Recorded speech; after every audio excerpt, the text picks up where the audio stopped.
everybody. Welcome to this totally unsanctioned, off-the-grid TED Talk with history's greatest monster and history's greatest witch, Rocky, Hardee, and Tegan Summerset. I'm keeping those, thank you. Hey, everyone, how you doing? Sup, all? Rocky. Yeah, what's up, man? What's the haps? Yo, okay, so there was some really cool, FGC stuff that happened this week. So Salem, who's the 2017 EVO champion, right? And he plays Bayo, and everyone hates him because he plays Bayo, right? But at Big 8 last week, he lost as Bayo to this guy Yeti, who notoriously plays low tier shit, and he beat him with a fucking Toon Link, and it was amazing. He basically played the best Toon Link I've ever seen. He did the whole shitty projectile game. He was just throwing bombs, shooting arrows, throwing boomerangs and shit. He got to the point, obviously you can't win on just that alone, but Yeti was using that to the point that he was in Salem's head. There was at one point he got him to I think it was 130% damage, and he's just throwing bombs or whatever, and Salem's expecting the boomerang, and then he just gets a grab, and I don't know if you know this, but Smash 4's Toon Link has a really gnarly back throw. So, he gets, the grab and throws him backwards and kills him. And, Salem had no idea. And, it wasn't... When he beat Salem's Bayo, and Bayo's, the top of every tier list. Every single one since 2016. And, Toon Link's pretty low tier. Something bottom 10. And he 3-0'd a former EVO champion. He just, he knew this match. He was so ready. I'm so proud of him for killing this match, man. It was so sick. There's this Tekken player from Peru, Abel de Maestro, Segovia. And he went to a Tekken Extreme tournament, which is a pretty known tournament in Peru, right? But it got added to, the international circuit. So it's worth a lot more points. And he took the whole tournament. He won Tekken Extreme tournament. He took down some pretty known players. And honestly, if he manages to go to any other tournament, he has to travel for it. That's the problem. He doesn't travel. He's unsponsored. He just plays in Peru. He just loves Tekken. But if he went to any other tournament, and I think there's one in Cali, there's one in Singapore, and there's one in I want to say France. If he went to any of those and ended up with a top 8 win, he would qualify for the International World Finals. I hope someone finds this dude and sponsors him. So that he can go to the International World Finals, because especially since people like JDCR, is no longer sponsored by Echo Fox and shit. Mm-hmm. And dudes like Lil Majin, who's just taking over the world with fucking king, man. Made a top 4 in EVO as an American, and people don't do that. I love seeing new blood end up on the scene. This kid could do it. I watched this guy play, but, he just doesn't travel. Someone like Nacer or fucking Justin Wong just needs to, buy this guy a plane ticket and let him go somewhere, and he could be at International World Finals. That's the whole shit. Just get this kid a plane ticket. Somebody. Crowdfund him. Whatever the fuck. Man. He could set up that crowdfunding himself. Yeah, he could. It's definitely. He's a big boy. He is, actually. So, sponsorships in the FGC, and I apologize for seeming underinformed, but this is a great opportunity for education. Mm-hmm. Feel like it's different than the sponsorship culture and the rest of esports. I feel like I see less douchebags walking out in weird jerseys that say stuff sponsored by Doghouse Systems and stuff on it, at fighting game tournaments.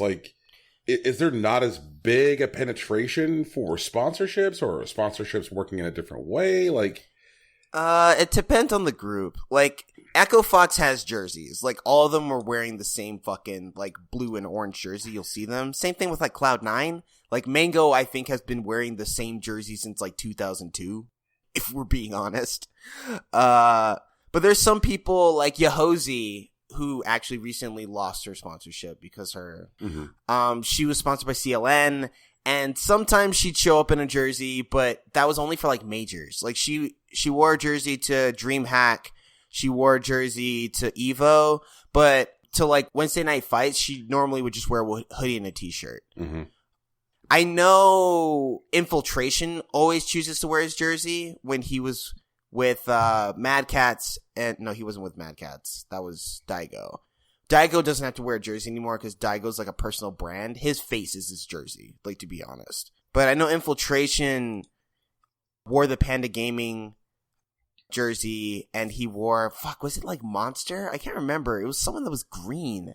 So, I mean, sometimes they do, but it's mostly for like major tournaments. And those are like, you know, labeled and shit. Like, you're not going to see someone that's unsponsored at Capcom Cup not wearing a jersey. But if you just watch them on stream or whatever, they're probably not going to be wearing their jersey. That's just not what's going to happen. If my jersey was comfy, I'd wear it all the goddamn time.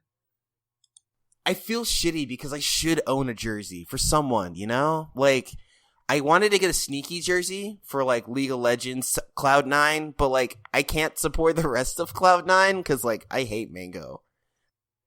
Mango's a really good player, but he's also a dick, you know? And I like Echo Fox, but also sometimes I don't like Echo Fox. I feel like I should just buy, like, a jersey for Sonic Fox out of solidarity. Because, like, Sonic Fox really killed it this past year when he was playing Dragon Ball FighterZ for Evo and shit. Like, he beat someone who actually summoned the Dragon Balls. But also Goichi's, like, a defensive god. Like, What? Yeah, no, okay. What? So, How do you summon the Dragon Balls in League of Legends? What? no, not League of Legends. In Dragon Ball Z FighterZ. Oh, okay. I was like, what? Yeah. Like, there's, like, conditions to, like, basically stack the Dragon Balls, and, like, the person that summons the 7th one, like, actually calls out Shenron, and he grants you a wish. Oh, shit. Yeah, it's so sick. That's amazing. You get one of 3 wishes. It's, like, it buffs your power level, where it's, like, you get an attack boost. It brings one of your dead teammates back to life, or it, like, heals the person that you're currently fighting with. And, like, he's in grand finals against Goichi, and, like, this rivalry has been happening, like, all year. Goichi's one of those dudes where, like, he knows, like, your possible attack patterns. Like, he's gonna sit there and block and hit you in the one, like, 3-frame opening that you have in your combo, and then just turn it into a one-player game. The dude's a monster. Like, he's my favorite. But, like, he summoned the Dragon Balls, and, like, he only had Vegeta left, and he decided to, like, heal Vegeta instead of bringing back Bardock or something, and, like, Sonic Fox, like, stuffed him. Like, it was gross. It was really wild. But, like, Sonic Fox had, like, a really bad He's definitely a top-tier player, and he plays, like, everything, but he got, like, 7th in Injustice, and I think he didn't even make top 32 in Street Fighter, so he was just like, I'm winning Dragon Ball FighterZ. That's it. Like, this is my game now, and I'm gonna win, and he did it. Yeah. Stacking the Dragon Balls, huh? Yeah, man. Oh, God. I'll send you a video. It's dope. Sony announced that the PSN name changes are finally coming, like, next year. I'm so glad, because, like, there are so many people who are like, I made this when I was 12! Can I please have a different name? Please! Oh, man. Tegan, you think it's possible that Murder Nuts 420 wants to change his name now? Yes, I do. I do believe so. Murder Nuts, no. I actually made mine when I was, like, I want to say 16. But I was like, no. It had to have been when I was in college.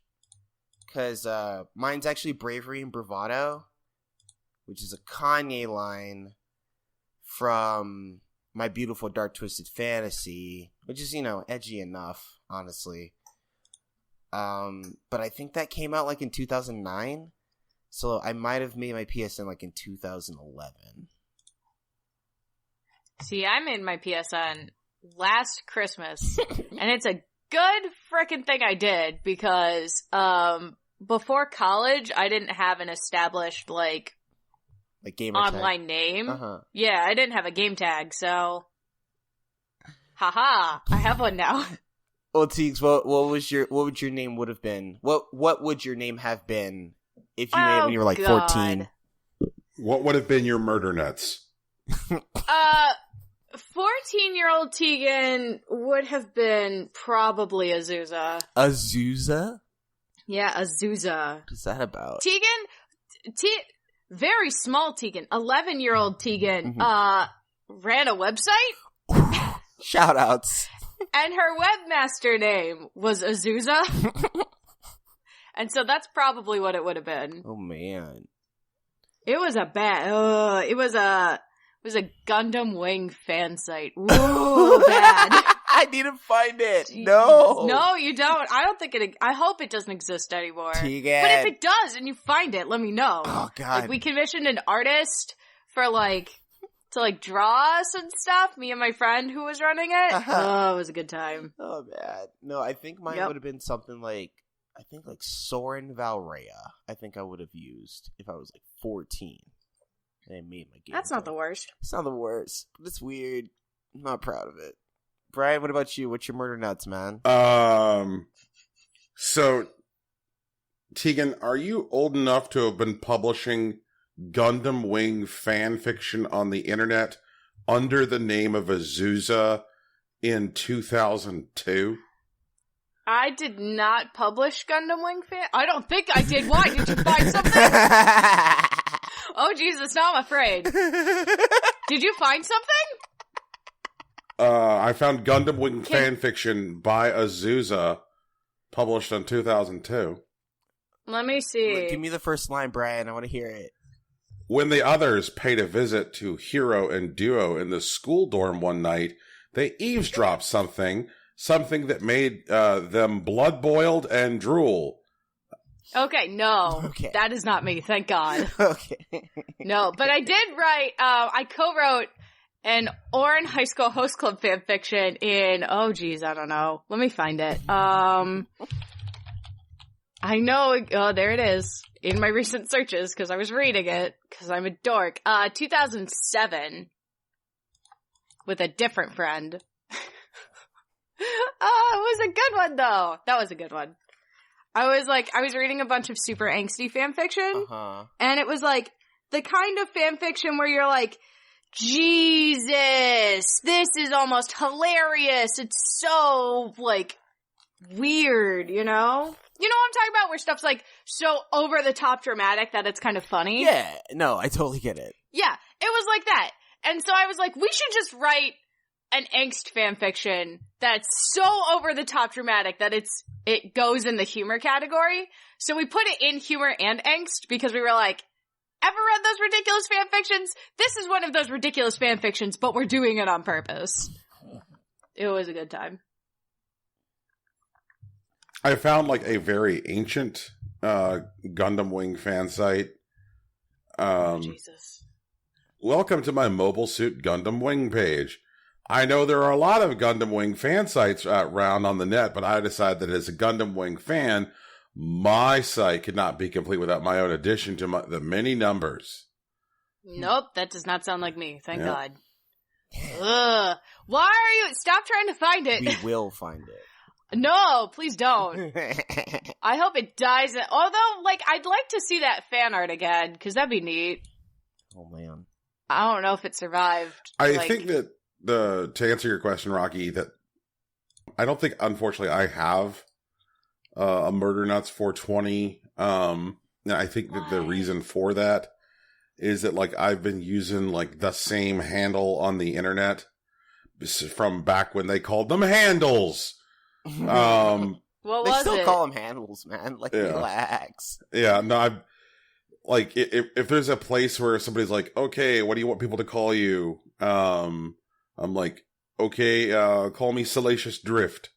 And I'm like, all right, great. The reason I go with it is because inevitably no one else has gone with it. it's like it's not from anything. It is a combination of two words. Yeah. And like when I signed up for Xbox Live, no one took it. When I signed up for PSN, no one took it. When I hopped on the Nintendos, no one took it. When I went to Steam, no one took it. Like, no one's taken it anywhere. And I'm like, all right, great. This is fantastic. Like, the day that I show up somewhere and, like, that's already taken, like... It's time to go to war, man. It's time to go to war. Like, it'll probably be a more serious issue than, like, the bonus Brians out there. I feel that. Like, I mean, there's a couple that, like, I have that I feel like I should use more, but I haven't, like, committed to them. Like, Afro Cavalier or, like, Sifter. But, like, just, like, sporadic. How many times do you think Festival's gonna change his, like, PSN, though? Because, like, I mean, the first one's free, but, like, afterwards it's something like $8 every time. I mean... I think he's gonna change it so it says Festival Hardbody, and, like, people aren't gonna realize that's his real name. Because that doesn't sound like a real name. No, it does not. That is correct. Oh, man. That's excellent. Festival Hardbody. Assuming, like, it allows the character limit. Yeah. Oh, also, like, I messed around with, like, the NES games on Nintendo Switch Online. I haven't played anything online. I feel like I should at some point. Because, like, Super Dodgeball's there. And, like, it's kind of goofy. And I just want to see what that's like really online. And they have River City Ransom on there, too. And they apparently did a, like, officially Nintendo sanctioned, like, ROM hack with, this, like, Legend of Zelda Live the Life of Luxury, where you just, like, start out with, I think it's, like, you start out with a ring, you start out with, the strength bracelet, the white sword, the bombs with, like, 255 rupees, and, like, 9 keys. So, like, it definitely makes the game a bit more accessible, where, like, if you are in a dungeon, you don't have to worry about fighting every single thing. You could just, like, open the door at the end of it and just walk through it, which is kind of cool. But it's not, like, especially exciting, if I'm being honest. But I do want to see more, like, ROM hacks from, like, Nintendo. I would love to see, like, it'd be really great. Like, they're not going to do it. Like, they never will. But if someday when we have, like, Game Boy and Game Boy Color games on, like, the Switch, they do, like, the Lost Silver ROM hack for, like, Halloween. Like, like, the creepypasta. Right. Oh, yeah. That would be super dope. But, like, they're never going to do it. I do want to see, like, more ROM hacks from, like, Nintendo. And I hope they're, like, more creative than, like, flat, if you know what I mean. I was just falling down the whole last night, a very dumb hole of all the really obsessive shit that, like, Pokemon fans have written about Glitch City. Oh yeah? Yeah. Tegan, are you in on this trash? I mean, I'm familiar, yeah. You're familiar with I'm familiar with Glitch City, and I'm familiar with the Ghost Girl of Glitch City. Yeah, and the Lavender Town, like the creepy Lavender Town one, where like the cartridge is black and shit. And that, like, you know what I'm talking about. Yeah. The Pokemon creepypastas are fun. The fact that there's a whole bunch of creepypasta, which is, like, based on fucking glitches, I don't even. It's because of Missing No. Like, if Missing No wasn't in the game, in the original cartridge game, there wouldn't be so many creepypastas about glitches in Pokemon. Okay, but Glitch City is a thing. Yes. Glitch City is a thing. They're and no, she's not a ghost, but there is, like, it is possible for an NPC to spawn in, the so-called Glitch City. And that attempting to engage this NPC in a battle will cause the game to crash. It's a whole thing. I do think it's kind of odd that, like, Nintendo seemingly nodded to the ghost girl of Glitch City in Pokemon XY. There's a NPC that seems to look like the ghost girl, and people are like, that's the ghost NPC in Pokemon XY. Like, I don't know, like, Nintendo, like, always seems to, like, ride a very fine line between ignoring everything that their fans say and also taking everything that their fans say way too seriously. But I'm like, how do you guys split the difference between that? But, man. Alright. So, ROM hacks, NES, Life of Luxury, Zelda, like, I kind of want to see them put some, like, poison mushrooms into the first Mario Brothers. True. Actually, I just want to see, like, wait, what was it called? It's not the Lost Levels. Or is it the Lost Levels? It's Lost Levels to us. Like, you want true Super Mario Brothers 2. Yeah. Yeah. But I feel like what we ended up with is so much better. Because, like, true Super Mario Brothers 2 is just, like, it's pretty much just Mario Brothers Fuck You edition. It's just... Yeah. I'm not here for that lifestyle. I don't know, man. It could be fun. It's a stream somewhere. Like, just watch other people play it. Watch other people get fucked up. I mean, if I want to watch people get fucked up by Mario, then, like, I'd prefer to watch them do some, like, truly, truly stupid Kaizo shit. Where it's like, okay, you can only make that jump if you jump off the fire stick onto the blooper and then balance your dick on the coin. It's just God. Yeah, you've seen this shit. Like, I've seen it, yeah. It's a nightmare. It's a nightmare. I'm also, like, glad that, like, when Super Mario Maker came out, one of the first things people started doing was, like, fuck you Kaizo levels. Yeah. And they're like, yep, Nintendo, you have deployed the weaponry. Like, but then we got stuff like Pitapanga and, like, P-Break and U-Break. She was great. I always feel like the levels I made in Super Mario Maker were a lot like, you know, like what people like to think public school is. Hard but fair, you know. But I did not have any, like, jump off the fire stick onto the blooper and balance your dick on the coin. I just fucking can't. I can't. Well, I mean, that's the deal. That's actually, like, this, like, very simple condition that they put into the game made it, like, the best kind of magic, where they're just like, yeah, you can make whatever you want, but you can't upload it unless you clear it at least once.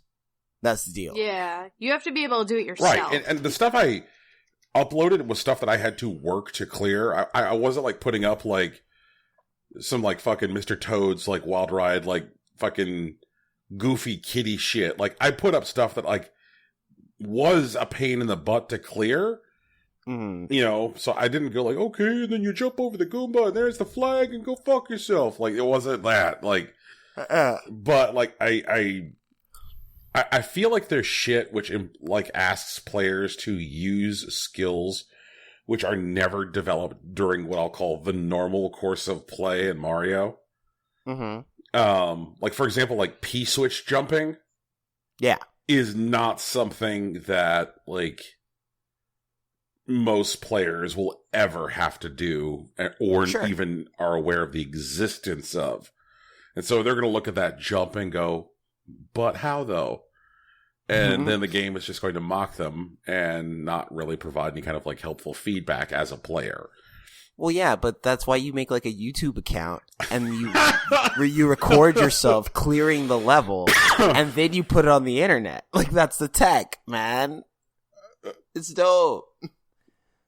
Like, I remember watching P-Break and U-Break. I never tried to clear them. Like, that's another thing. Like, I never actually, like, found that level. I'm like, what the fuck is this? Like, I just remember seeing it and it's just, like, watching this video. I was like, holy shit, this dude cleared this level? What the fuck is this? And, like, it was just, like, a marvel to watch. It's like watching, like, trapeze artists and shit. Like, how do they do that? I think some people uploaded some videos of, like, themselves like playing my Mario Maker levels on YouTube.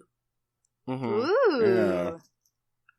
See, that's one of the advantages, Tegan, of using the same handle everywhere. You could just search yourself. You can find Is it. that like you could find your own bullshit pretty easily? Gang. Yeah, Oh, you know, got like it. whenever people play my levels in Hitman, I'm able to find those levels pretty easily generally.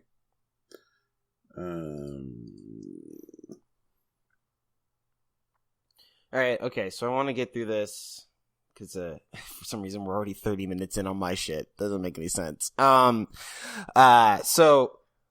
I wanted to go over some Super Mario Party strats because what Brian said last week like touched me in a very specific way, telling me that there's no way to get better, that there aren't skills that you can develop. And honestly, while Mario Party in general and Super Mario Party specifically are based on luck, luck is really just the place where preparation meets opportunity. So I'm going to give you a little bit of that preparation. But one of the things that they changed in Super Mario Party is that they switched from D10s to D6s, which means you can roll a maximum of 6 off your standard die. But what they added are character-specific dice. And thanks to Bottle of Starlight on Reddit, there are a couple of archetypes that a lot of characters seem to fit into that I'm going to go over. There are specialist characters, which give you a 50% chance of or higher of getting a specific roll. Generalists, which have less focused dice blocks. Movement characters, which have a very high average movement. And coin characters who help you earn coins when you use their block. Now, specialists are very good at getting to specific spots on the board, and they can skip over a lot if you only use their dice blocks. So you want to use it sporadically. Mario and Luigi, for example, have 50% chances of getting 3s and 1s specifically. Dry Bones is a character that actually on their character specific die gives you a 50-50 chance of either rolling a 1 or a 6. Diddy Kong also gives you a 50% chance of rolling a 7, but ironically the other 50% is rolling 0, so that's like the balance. Pom Pom has like a really high chance of rolling a 3, and Daisy I think has something like a 67, like 2/3 chance of rolling a 3 and a 1/3 chance of rolling a 4. And Shy Guy gets you a 4 83% of the time every time. Generalists don't really get to special spots. Those include Waluigi, Yoshi, and Koopa. Koopa usually rolls a 1 or a 3, but sometimes you can get a 10, which is weird, but you know, it's just if you want to like be something really out of the way. Coin characters in general have worse movement because they replace some of their movement die with just straight up coins. Montimo, for example, will get you 1 coin every 6 turns. And Hammer Bros a little different with like 1 in every 3, but he actually has a lot better movement. He's actually one of the stronger characters in the game. Goomba will get you 2 coins every 3 turns, and Rosalina will do the same. And DK, who has a really low like movement per turn, gets you 5 coins every 6 turns, but 2 of his like sides on his D6 actually have 10 spaces. So that's the deal. Like it's a really high chance of either like not moving or getting a lot of coins or moving a lot. Movement characters pay for their movement by like losing coins. And they average out to like losing 1 coin per turn. Those include Boo, Wario, and Bowser. Bowser actually has the best average movement in the game, but the most coins lost per turn. And Wario, ironically, has the best median movement, where you get a 2/3 chance of rolling a 6 every time you roll a die.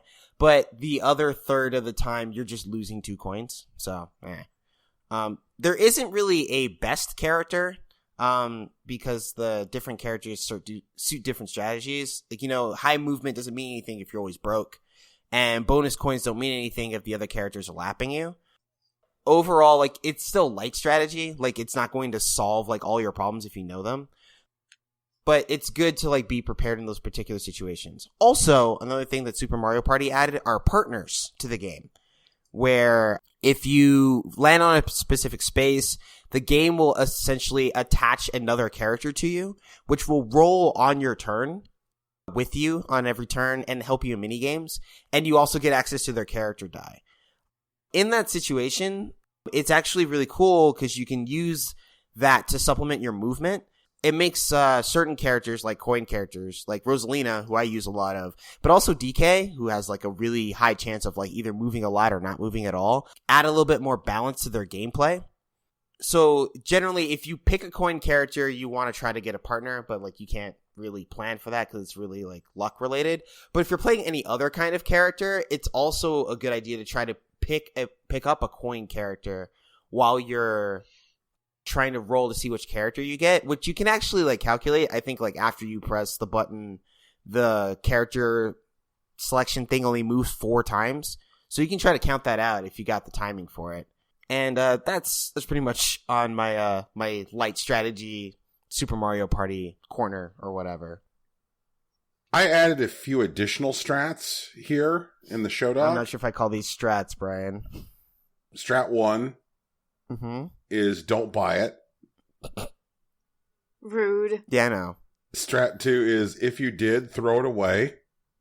Rude. Strat 3 is bury it in the woods with a shovel. And then the last one is acknowledge your mistakes and live your best life. You're so rude. No, it's really rude. It's really funny because like Brian's trashing a game he hasn't even played. You know what I mean? I have like, a question. Yeah. Uh-huh. Yeah. Rocky, does it remotely resemble any previous game in the Mario Party series? Actually, it's very close to Mario Party 2, if I'm being honest. Okay, great. So it's like a bad video game. I'm good. Dude, Mario Party 2 is a really good game, man. I have a question. Is Mario Party 2 a game within the series of Mario Party? It is. It is a bad video game. I don't know, dude. Like, I don't think you have the stats to justify that, man. Like, it's a good game. It's fun. Like, it lends itself to a different experience than, like, you know, high skill games. I can acknowledge that. But that doesn't make it a bad video game because people still have fun playing it. Well, people have fun doing heroin. Oh, boy. So, in this, I'm not even going to try to, like, draw a line to that one, man. Oh, boy. I'm just saying that people enjoying a thing doesn't make it good. Okay. Oh, boy. I think specific to this context, which is like an entertainment like option, I think that's one of the things that makes it good, man.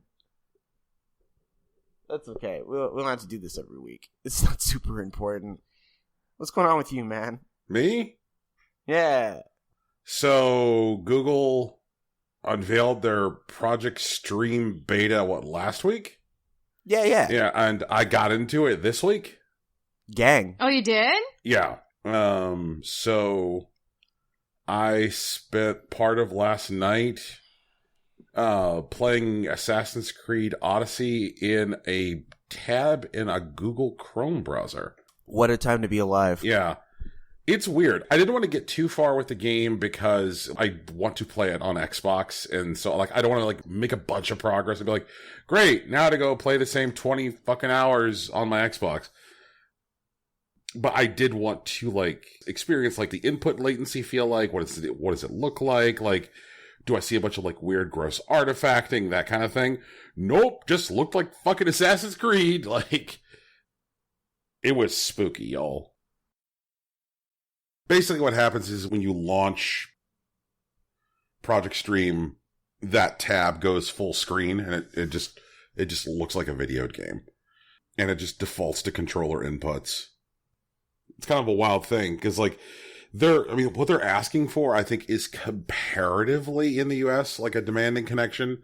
They're asking for, 25 megabits down, which there are large swaths of the country that cannot meet that ask. Like, hell, I even sometimes have trouble for that ask going from the distance from my living room to my office. And sometimes I would get, like, this, like, little, like, caution symbol that would, like, pop up in the lower right-hand corner. They'd be like, hey, bud, your connection's unstable. But then, like, my performance would never actually dip. It was just like, hey, bud. Hey, bud. Hey, bud. Just so you know. And I'm like, okay. And I kept on waiting for it to get worse, and then it didn't. That seems like a thing that, like, it already feels like a thing that they have dumped $1 zillion into, because this doesn't look at all like the shitty game streaming that OnLive was doing years ago, or the shitty game streaming that, like, PlayStation is still doing, you know, with PS Now, where you can, like, stream PS3 games that seemingly cannot run on PS4s. It feels a lot more stable. It looks a lot more stable. The latency, at least as far as a single-player experience goes, seems like it works. Assassin's Creed is not asking you for a bunch of, like, complex frame-specific inputs, and is also something which is not like a multiplayer competitive experience. It feels like, at least in the context of this kind of game, that it works. So I'm going to keep on fucking with it. I'll check back in on it from time again, let you guys know what I think of it. But, like, it definitely feels like a real and good thing. It's wild. Also, kind of a cool thing went up on Kickstarter. It looks like nobody cares, but that's kind of the world we live in. It's called the Collector Vision Phoenix. It's an FPGA ColecoVision console, and yes, they're on Kickstarter, not Indiegogo, which means that they had to, like, pass all of Kickstarter's rules for, like, functioning prototypes in order to be able to list it, since it's hardware. Kickstarter has a bunch of new rules now for putting hardware up, which include, like, do you have a functional prototype? Nice. Indiegogo doesn't have those same rules, which is why so many more, like, bullshit artists or people who are much further along in the development process will go there, because Indiegogo is not going to hold them accountable for knowing what they're doing. I mean, obviously there are good people who use Indiegogo, like, you know, like GPD uses Indiegogo, but, like, there are also, like, a bunch of, like, absolute scoundrels. Like, the current version of Atari is all up there, like, yeah, we have no idea what we're doing, give us money. But these guys, these Collector Vision people, have been, like, developing new games for the ColecoVision for, like, the last 10 years. So they're like, how about we just make a new ColecoVision which works on modern televisions, so that way more people can easily enjoy ColecoVision games. And, like, it has a whole bunch of really good features. There was some stuff that was originally only, like, add-on features for ColecoVision, which are, like, built into the core functionality of this FPGA chip. Ability to update the firmware via SD card, and also load additional cores, which is also kind of key, because one of the features of the original ColecoVision was the ability to, like, run Atari VCS games, which is kind of a thing that Coleco had to go to court over back in the day. Because when they're like, hey, you can put this thing in and, like, run Atari games on your ColecoVision, Atari wasn't really into that. Since the chip that they're using is pretty robust, like, I feel like their ability to run additional cores is going to, like, be pretty ambitious. They're adding, like, a SNES controller port, which handles, like, NTT data.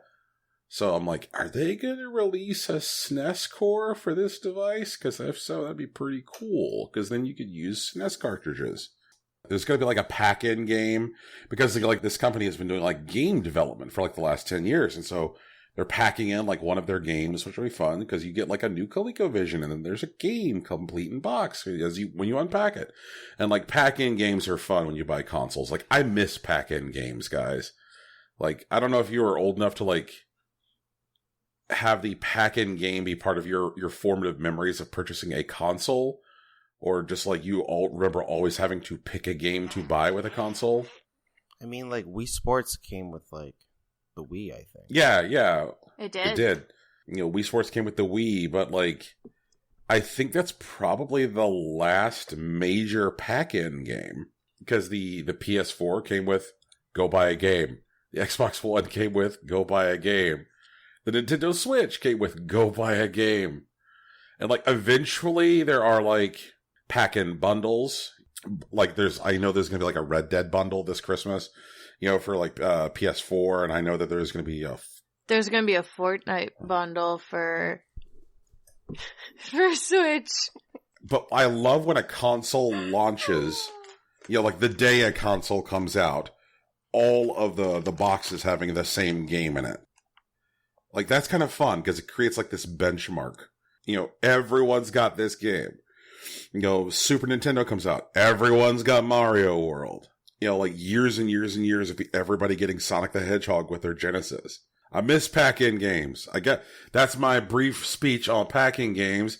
Also, this thing looks like it's a good Kickstarter, for God's sakes. You know, also they're not asking for the sky. Maybe go look at it if you like that kind of thing. I feel like asking for the sky is really anime. Like, come back when you have the sky, dude. It's like, fuck, maybe I will. Mine is the drill that will pierce the heavens! And then we fucking throw galaxies at each other. Oh, fuck. Let's go. Good times! God. Spoiler alert for a 10-year-old anime. For a 10-year-old anime. And then we take on the fashion world where we free people from being pigs in human clothing. Oh my god, yes. I'm down. Let's go! I love it. They're a great time. And I guess I watched The Good Place. Yeah. You guess you watched The Good Place? Like, you're not No, sure? I did. Is The Good Place a show? No, it is a show, and I watched it. I watched the same episode 3 times last night. What? Is it like The Endless Summer? No, it's just like he's trying to take it apart. No, he's finding no. all the holes. Oh, okay. Rocky, I wish it was that noble. That's less exciting. Because Is it The Endless Summer? so I started watching it the first time, and I'm like, I'm completely exhausted, and I like fell asleep during the middle third of it. Oh no. Oh, no! And so then I'm like, that sucks. And I know how like resource intensive and demanding The Good Place is of its audience. So, like, where if you miss a single frame, you could be fucked 4 episodes from now. And so I'm like, I better throw on that episode again from the top. And so I threw it on from the top. And then you fell asleep and then again. I fell asleep again. Oh no. And so then I made a cup of coffee, got up, walked around a little bit, and then I watched it. What if that was the intended purpose? That would be too wild. I haven't finished That would be amazing. this week's episode because I remember I got up. I went out last night. I had an adventure. It's not important. It's not what the show's about. Yeah, it is. It's fucking important. But like, I remember, I think I stopped just after Janet was pretending to be that bartendress. And like, I was showing a friend the show. He had never seen the show before. So I was just like, okay, so just for some context, one, you see that woman there, Janet? She contains all of the universe's knowledge. Just all of it. She has the whole thing. And it's very important to her right now that the woman on the left is enamored with the man on the right. And to do that, she needs to pretend to be a bartendress at this bar. And then, like, I press play, right? And the fucking, like, the actual bartender walks up to Janet and's like, who are you? Do you work here? And then, like, Janet looks at this man and she's like, your ex-wife still loves you, but she's too afraid to call. You must show her your poetry. Go to her. And then he just, like starts freaking out a little bit. And he's like, go to her. And then he just runs off and that's it. Now she's the bartendress. Like, forever. And I was just like, holy shit. Why does this show do this stuff to me? Fuck. Like, it was just, That feels like an encounter with an angel. So, Rocky, did I hear right that you... Like, I know it's not, but... Did I hear right Yeah. that you haven't made it through this week's episode yet? I haven't finished it. Yeah, like, we got up and, like, we went out. We went to a bar. Then we got pho. Then we popped 2 tires. Then we Ubered to another bar. And then we came home. What? You popped 2 tires? We drove over a What? pothole. Domino's is going to fix it for us. It's fine. It's being handled. Domino's is gonna fix it? Tegan, Domino's What? is the hero that we need in this, like, strange, weird capitalist times. It's gonna be okay. I promise. What is going Wait, on? I'm... Why is Domino's gonna fix your tire? No, not the tire, the pothole. A pothole. Yeah. Oh, okay. I thought they were fixing your car. I'm like, what? Nah. Ironically, where we actually parked the car, we're between two different, like, tire stores. What? Yeah, it's like that's where the bar was. The bar is literally like 100 feet from a single tire store, and there's another one across the street, which is like maybe 200 feet away. So we're good. It's gonna be fine. I just looked this up, and I am now so mad. Paving for pizza? Paving for pizza? Right, you what? didn't know? Wait, that's a thing? Yeah, no, wait, you guys don't know this? Yeah, Domino's is like No. offering to like fix potholes in like people's like neighborhoods. I looked it up. I did some research on it because some guy was just really like, yeah, man, like Domino's is going to save the world or whatever. But like, apparently what they do is that they donate the money that would be necessary to fix the pothole to the local like state legislature and then ask them specifically to use that money to fix the pothole. They don't just like go out and like have like cement trucks and shit. They're like, this is a fucking conditional donation. Yes, that's what it is. Get your shit together. Which, ironically, like, after doing a bit more research on it, is something that we can all kind of do, you know? Like, which is kind of amazing, but whole other thing. Deal with that later. God. Conditional donations. I'm reading about this, and I really need to work on a fucking rocket ship so I can leave the Earth. Just. Oh, SpaceX is working on that for you, man. You just gotta pay them. And they'll put you on a rocket. They'll send you anywhere, man. Send me to Mars. Let me die in the vacuum of space. Fuck this. Yeah, that's it. That's the idea. Vacuum of space. Here we go. Like what the fuck? Just what? Fuck. God damn it. Brian, I need you to use your words, man. I really need it. I clearly just said God damn it. Brian. That's the only word Brian needs. Paving for pizza. Motherfuck. Oh man. Yeah, but yeah, like I'm sorry. Like it's not that I'm less outraged than you guys, it's just I had this fight like 4 months ago. So like I'm over it. It's just a joke to me now. Oh man. Paving for pizza. But yeah, I haven't finished the Good Place episode. I've taken to watching all my TV on Saturdays now, mostly because like I don't live with live TV and like I have Hulu. So I just catch up with everything like Saturday afternoons. I get my groceries, I do my laundry, I eat some food after the show, and I watch my TV. So it's like the opposite of Saturday morning cartoons. It's Saturday afternoon live shows. Yeah, like I really needed that ritual, I think. Like I missed that from being a kid. To just like waking up on Saturday morning and having something to look forward to. So like now I just look forward to all my sitcoms and shit. Man. Yeah, because NBC's not going to tell me when to watch TV. Fuck that. Tegan, do you have any exciting news about the end stages of society? The end stages of I'm down for Acropoli, honestly. We need to figure out the logistics, but we can do that, I believe.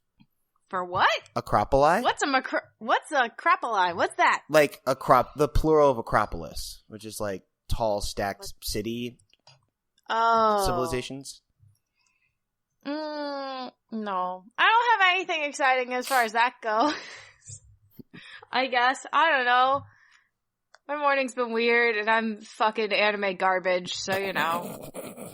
Our coffee maker has been possessed by a demon. Oh, I have a guy for that. Well, not in Ohio. You do? Yeah. Can you send him here?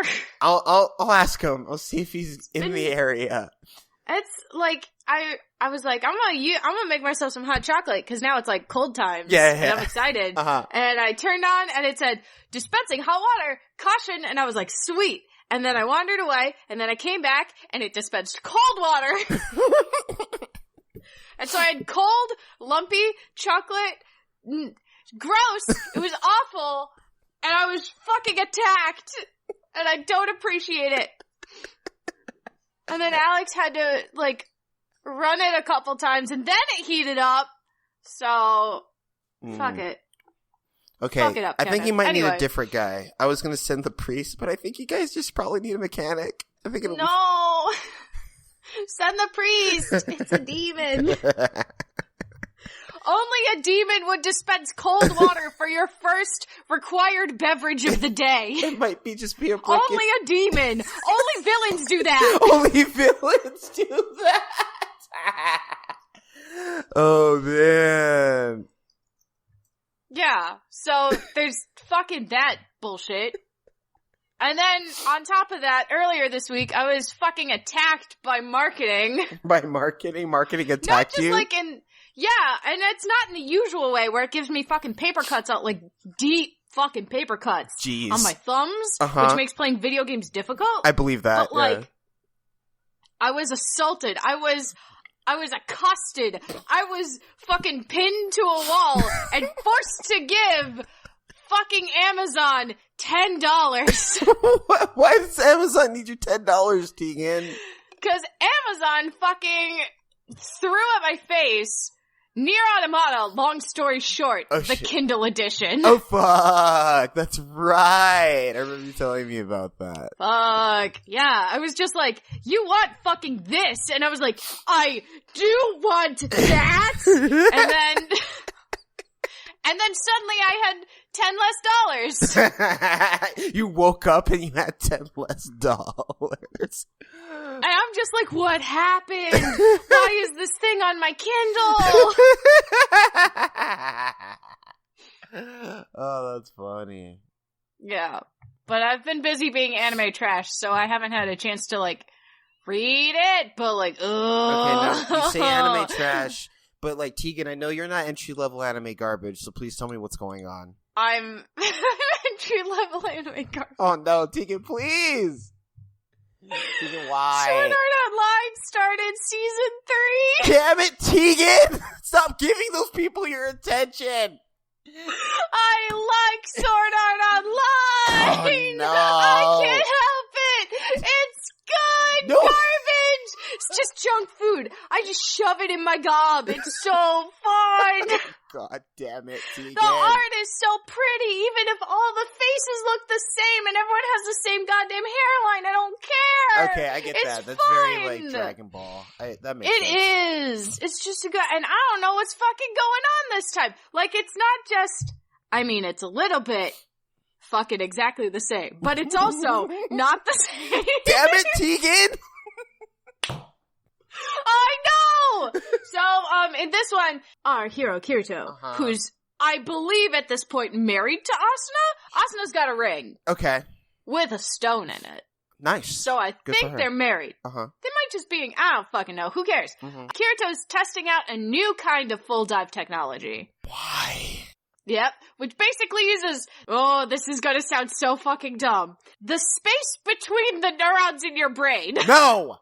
To create a world that you can only remember as a dream. Oh, god damn it. And during the testing phase, what happens in the game has been blocked. So he's like literally asleep the entire time he's playing this game. And he can't remember anything that happens in the game. Okay. It's a fucking time. Like, I don't know. There's only been one episode. The next by the time this comes out, there'll have been 2 episodes. Okay, Tegan. Okay. Yeah. No, I don't know what's going on. No. And now, the fucking goddamn laughing coffin people from season goddamn 1 have all been arrested for trying to murder people in reality on top of it. Except for one dude who just fucking tried to murder Kirito in reality. I don't know what is going on. Damn it. I have a concern. Tegan, please watch JoJo's. Like, Kirito stabbed him with an umbrella! Like it was a sword! Oh, god damn it. I don't know what's going on! It's edgy, like, neckbeard nonsense with fucking sword canes and shit. Like, This isn't edgy neckbeard nonsense, though. This is just fucking nonsense. This is just nonsense. But it's not like...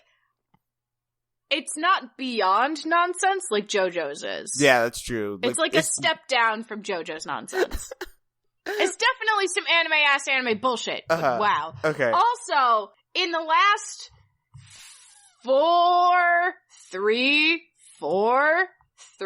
Somewhere in 4 there. days? Uh-huh. 3, 4 days. I fucking binged the first arc of Boruto. Oh shit. Are you because like, you know what? is Konohamaru the hero that we all deserve?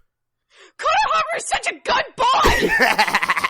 He's grown up into such a fine young man, and he's a teacher. Yes. A good fucking man. Like Good man. He's a hero, man. I love Konohamaru. Yeah. I'm so He's proud so of him. good. He can use a Rasengan now. Yeah. Like, what the shit?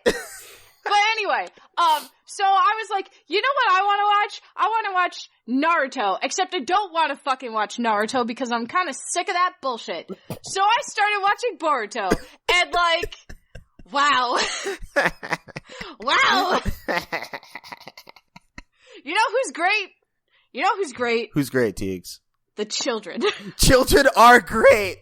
You know who's really great though? Children are the future. Fucking Shikamaru's child.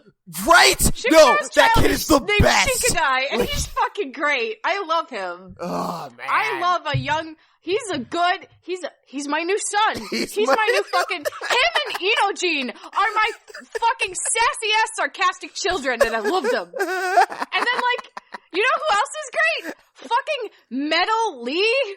Metal Lee. No, Metal who Lee. fucking names their That first kid is. child. Their He's first trying name so Metal. hard. Rock Lee, what the fuck is wrong with you?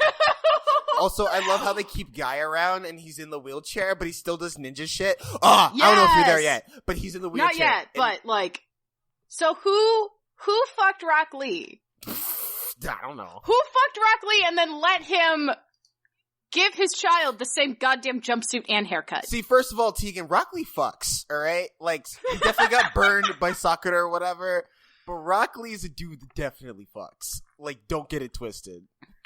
Rock Lee's a good man. He is a good. But Rock Lee should have married Gaara. I'm here for that gay ship. Anyway, but yeah. You know who sucks though? You know who fucking sucks right now? In the first 14 episodes? Sasuke's kid. Yeah. Sarada, she's a fucking bitch. I don't like her. She's all the worst parts of early Sakura and all the worst parts of early Sasuke! Well, I mean, that's how they sell the show. Like, they had to do early Sasuke shit. Like, you know, you but understand. It's not just early Sasuke shit, it's early Sakura shit. Like, she's definitely like, I don't fucking like you, cause you're fucking nonsense, Boruto. And Boruto's like, yeah, you're fucking annoying too. But like, I know Sarada's gonna get that cool Sharingan, and she's gonna kick ass. Yes, she is. But like, I gotta get there first. Actually, get there first. One of my beefs with like Shippuden and as a whole is that like Rock Lee, who was clearly an excellent character, got like no love in no Shippuden. Screen time. Yeah. And like they like really propped up Sasuke where like he wasn't really that interesting. They just kept giving him more shit. Mm-hmm. And I hope like in Boruto they like pay more attention to like some of the characters that they've relegated as secondary instead of like, you know, focusing all in on like their Narasasu ship. Also, Narasasu should have just been canon and we could have ended the show like 100 episodes earlier. Yeah. Yeah. Honestly, Sasuke shouldn't have fucking gone up for Orochimaru. What the shit? Like, if we're gonna talk about ways to make Naruto better, like the original Naruto, don't send your fucking emo character off on a quest for power when the real power is the friends you make along the way! No, but like, I think one thing that we got out of that like quest for power thing is that like in the last like arc, like the final Ninja War or whatever. Yeah, the Great Ninja War. They have Sasuke show back up and he's just like, I'm gonna be Hokage. And they get that like 9 panel of like everyone else and everyone's like, what? Like, yeah, everyone's like, no. Like, Naruto's gonna be Hokage. Like, that's not your dream, Sasuke. Fucking go. I love that the fucking Hyuga clan is no longer like giant assholes. I love them. They're just like, Auntie's here! And you're like, wow, the Hyuga clan used to be so serious and now they're all fucking dorks. Oh, like that's just Hinata. Dude, I love Hinata. Like, I think she's actually my favorite character. Like, Hinata is the best. I want to see Tenten's kid. I want to see Inojin. using fucking Ino's jutsu. Stop using size jutsu. Why is your ink all colorful? It's bullshit.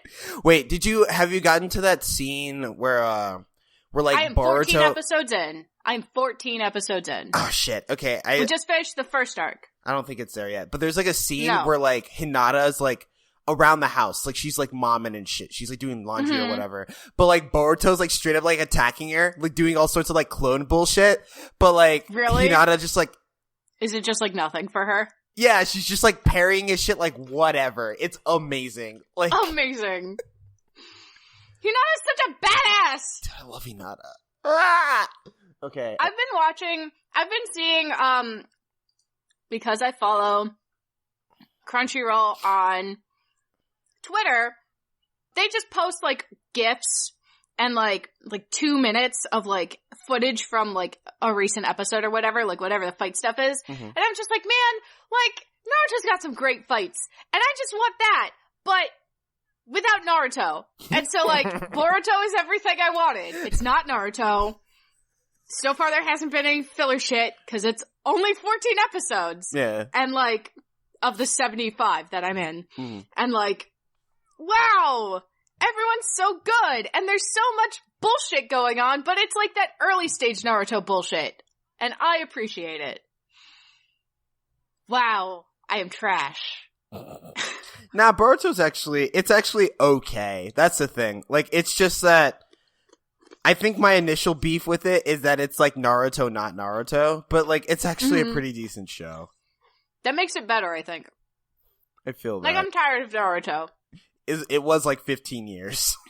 They keep like, and they made Sakura like a nothing. They really did. They're like, she's so powerful, and then it's like, she's fucking nothing. Yeah. Like, you can't do that. You can't be shit to be, anyway, whatever. But like, oh man, I'm so excited. So far, my favorite thing has been like, for all the people who didn't watch the original Naruto and are just watching Boruto, cause like, they know this is gonna be someone's first, like, introduction to that universe. Yeah. And so like, in like episode 13, they had to like explain what the Anbu was. And so Sasuke's just like, you mean the Anbu Black Ops, the super secret, like, ninja people who were, like, assassins and shit, that I was a part of, and then in that, the Forbidden, which were even more top secret stuff. Like, I was like, wow, no one fucking talks like this! You wouldn't be like, you are a member of Anbu, right? You mean the Anbu? This thing that I am now describing in great detail, because I know there are people who haven't seen it, even though all of us here know exactly what that fucking is. Oh, man. No, also, like, I remember, I think one of the reasons I didn't initially watch Boruto was that, like, the memes, like, killed me. Like, it was like... man, when are they gonna make an anime about Boruto's dad? He seems cool. Yeah! Yeah, I was just like, you disrespectful motherfuckers. Like, I was so upset.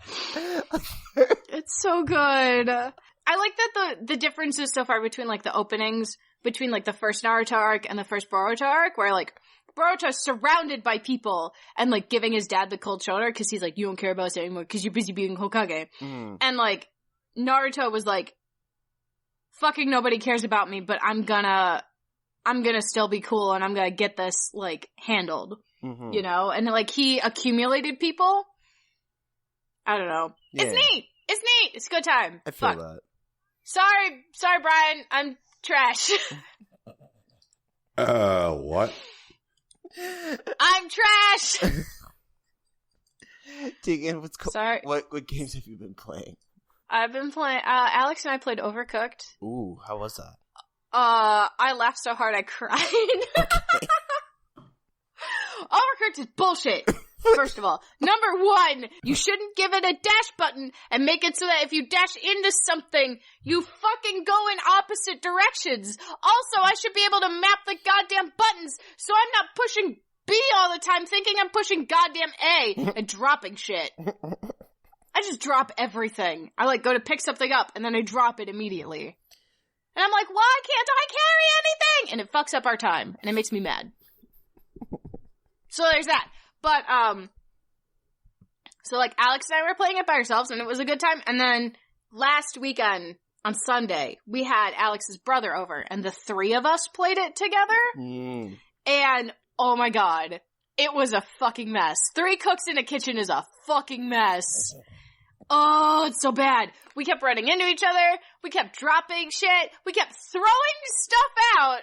Like, oh no, I'm gonna set this soup down. Oh no, the kitchen moved and I just dumped it in the garbage. Great. Or like, oh, we're doing the thing where the 2 trucks are moving and I gotta run from one truck to the other and I fell on the road and now I have to wait 5 seconds to respawn. Oh god. But the best one was, we were doing one of those ship ones where like, periodically the entire kitchen will slide from one side to the other. And like, both, like there's 2 characters on one side of the kitchen and 1 character on the other side of the kitchen and you have to like balance it. Like, who's doing what? It's annoying. But, so we were doing that and we had to get one more dish out. One more dish! And we were gonna get the 3 stars and it was very exciting. And Alex just started screaming at Aaron, get the soup! And so he puts the soup in a bowl, and he's like, get it to Tegan! Put it on the crates! Put it on the crates! And Aaron just looks at him, dead in the eyes, and walks all the way around the kitchen. Wow. So that he's furthest away from the crates to give me the soup. And he's like, the crates! It was so funny! Oh, man. And then, like, we got it. We barely got it out. And Alex was like, I hate you, and I have to stop directing. Oh, man. Oh my god, it was so funny. It was so funny. Brian, have you overcooked? Yeah, Beth wasn't into it, so it didn't really take off in the Cartwright house. Yeah. I think Overcooked 2 introduces online play. Ooh. Yeah, so it is possible to overcook with people in faraway lands, but I have not fucked with it yet. That could be cool. Indeed. Okay. I just heard a digital monstrosity. My bad. Might be. At least it's not dolphins. Dolphins are the worst. How could dolphins be the worst? First Dolphins of all, are assholes. Yeah, dolphins are the frat boys of the ocean, Brian. All right? It's a real problem. Where do we get this dolphins are the frat boys of the ocean shit? Dolphins rape people. They do. Brian? They're serial rapists. What the shit? Do you really not know this, Brian? Holy shit. Yeah, like, dolphins are serial rapists. They rape, like, other, like, animals in the ocean, and they have been known to rape humans with their weird, like, tensile penises, man. Like, it's fucked up. Tensile penises. Oh, boy. Yeah, that's true. Yeah. That's all true. True facts. True though, Brian. facts, Brian. Oh, I'm reading an article about the dolphin rape myth. The myth? Okay. Alright. What's going on, Brian? All right. Like, I'm not here to be a one-man dolphin defense force. I'm just saying that with a cursory level of research, you could stop throwing these fucking, like, mammal fish under the bus. Oh, man. Besmirching dolphins. Dude, fuck dolphins, man. Look, there are you want to hate a mammal? We'll talk about pandas. Okay. Pandas are good, Brian. Humans suck. Pandas are fucking trash. If we're gonna hate a mammal, let's hate a human. Brian. Humans are rapists. Can we hate humans? Yeah, I hate humans. I hate humans too. Okay, all right, honest. but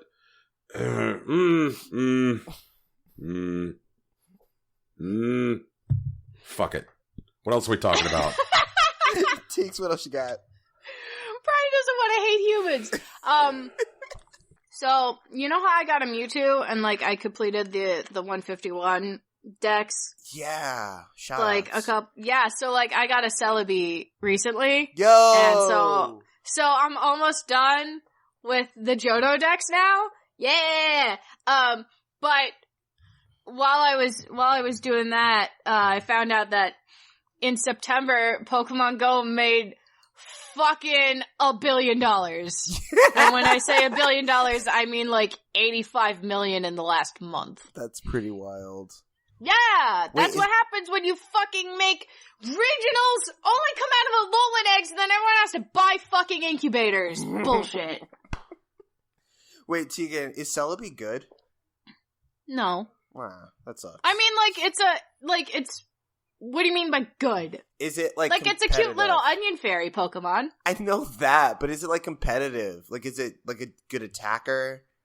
I don't think so. I think it's just like Mew. Like, Mew isn't, like, great. Yeah. But it's something to have. I get that. Yeah. But I haven't, like, looked into the tech for it yet. So, yeah. Your main, like, raiding Pokemon are still, like, Tyranitar and, like, Golem and, like, those kind of guys. Yeah, the big rock that boys. are, like, yeah, they've got, like, high health and, like, rock and ground attacks. Oh, yeah, that health move is coming soon. Yeah, and Tyranitar's still good because a lot of them have, dark attacks also. Because Tyranitar's ground dark, so as long as, like, the Mewtwo raids are going on, the dark attacks are still really good. Shoutouts to Crunch. Yeah! Good times. And then they told us, they released more info on Melton. Like, they did a video on YouTube, another video on YouTube. And they announced that basically, Melton's only going to be available in Let's Go Pikachu and Eevee. And the only way you're going to be able to get him is if you transfer a Pokemon from Pokemon Go to, Pokemon Let's Go. And then it'll open a magic box. And, like, when the box is open, you can catch as many Melton as are available for a set amount of time, and then it closes and all the Melton go away. So I wonder if it's gonna end up being like Zygrade, where like, you have to get all the little ones, and then it transforms into a big dude. You know? Maybe. I wonder what like big Melton looks like. I wonder if it'll be good. A big ol' nut. I had to think about whether or not Melton had like a nut or a bolt for its head. Yeah, but it's a nut. Yeah.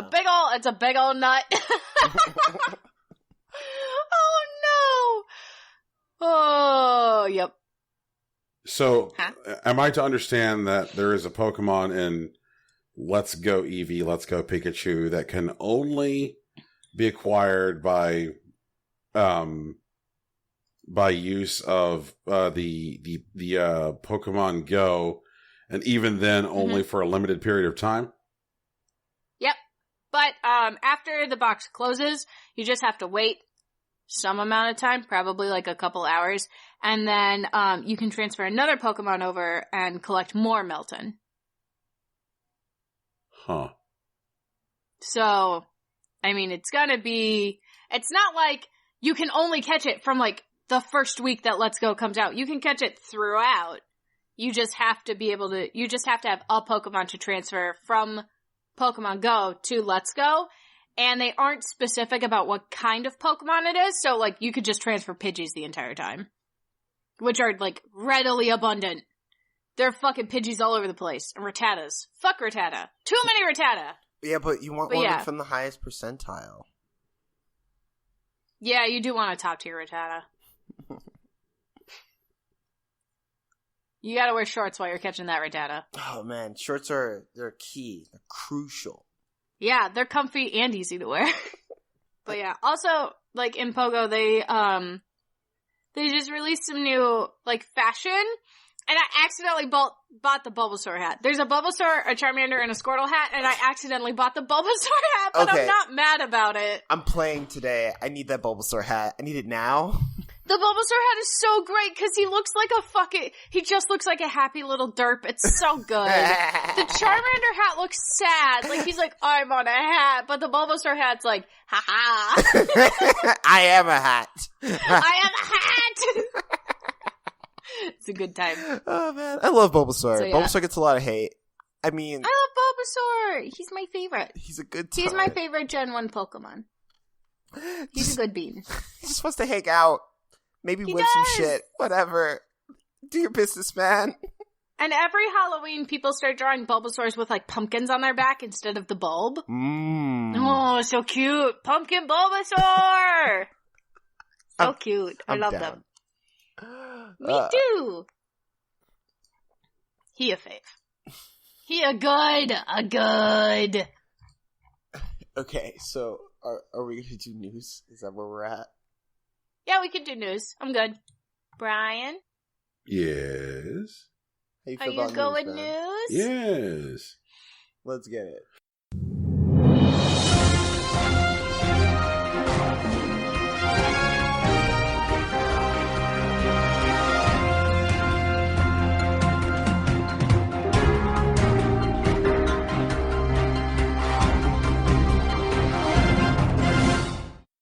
So I think, was it last week that I said that there was only one real company that had the infrastructure to tackle game streaming on the same scale that Google could? It was last week. Yes. Yep. And that company was Microsoft. Mm-hmm. Yes. I wish that I had done something that would have made that sentence make me money, because look at this shit. Microsoft announces Project xCloud, a plan to enter the world of video game streaming. Says it's currently testing out xCloud and plans to open up tests to the public next year. In a blog post, the company said that the game developers will be able to support the streaming service with no additional work. That's very interesting to me. And that in addition to trying to solve the big old latency problem, the team is developing a new game-specific touch input overlay for controller free play. I have lots of bad feelings on that. This news comes just a week after Google announced its own stab at streaming, Project Stream, which entered a closed beta test this weekend and allows users to play Assassin's Creed inside of Google Chrome. So far with what they've said, I feel like one major bullet point is very good, interesting. Another bullet point is please, Microsoft, do not. Which is touch input overlays. Virtual controllers for games that are designed to be played with tactile controllers have never fucking worked. You show me a touchscreen with a fake D-pad on it, I'll show you a miserable man, because nobody likes your fake D-pad. Nobody likes your fake analog stick. Nobody likes your fake buttons. They all fucking suck. Stop. Just stop. They're bad. Play touch games on touch screens and play games with buttons with buttons. I feel like a much better application of Microsoft's time would be to go sit down and have a good time conversation with Apple and Samsung about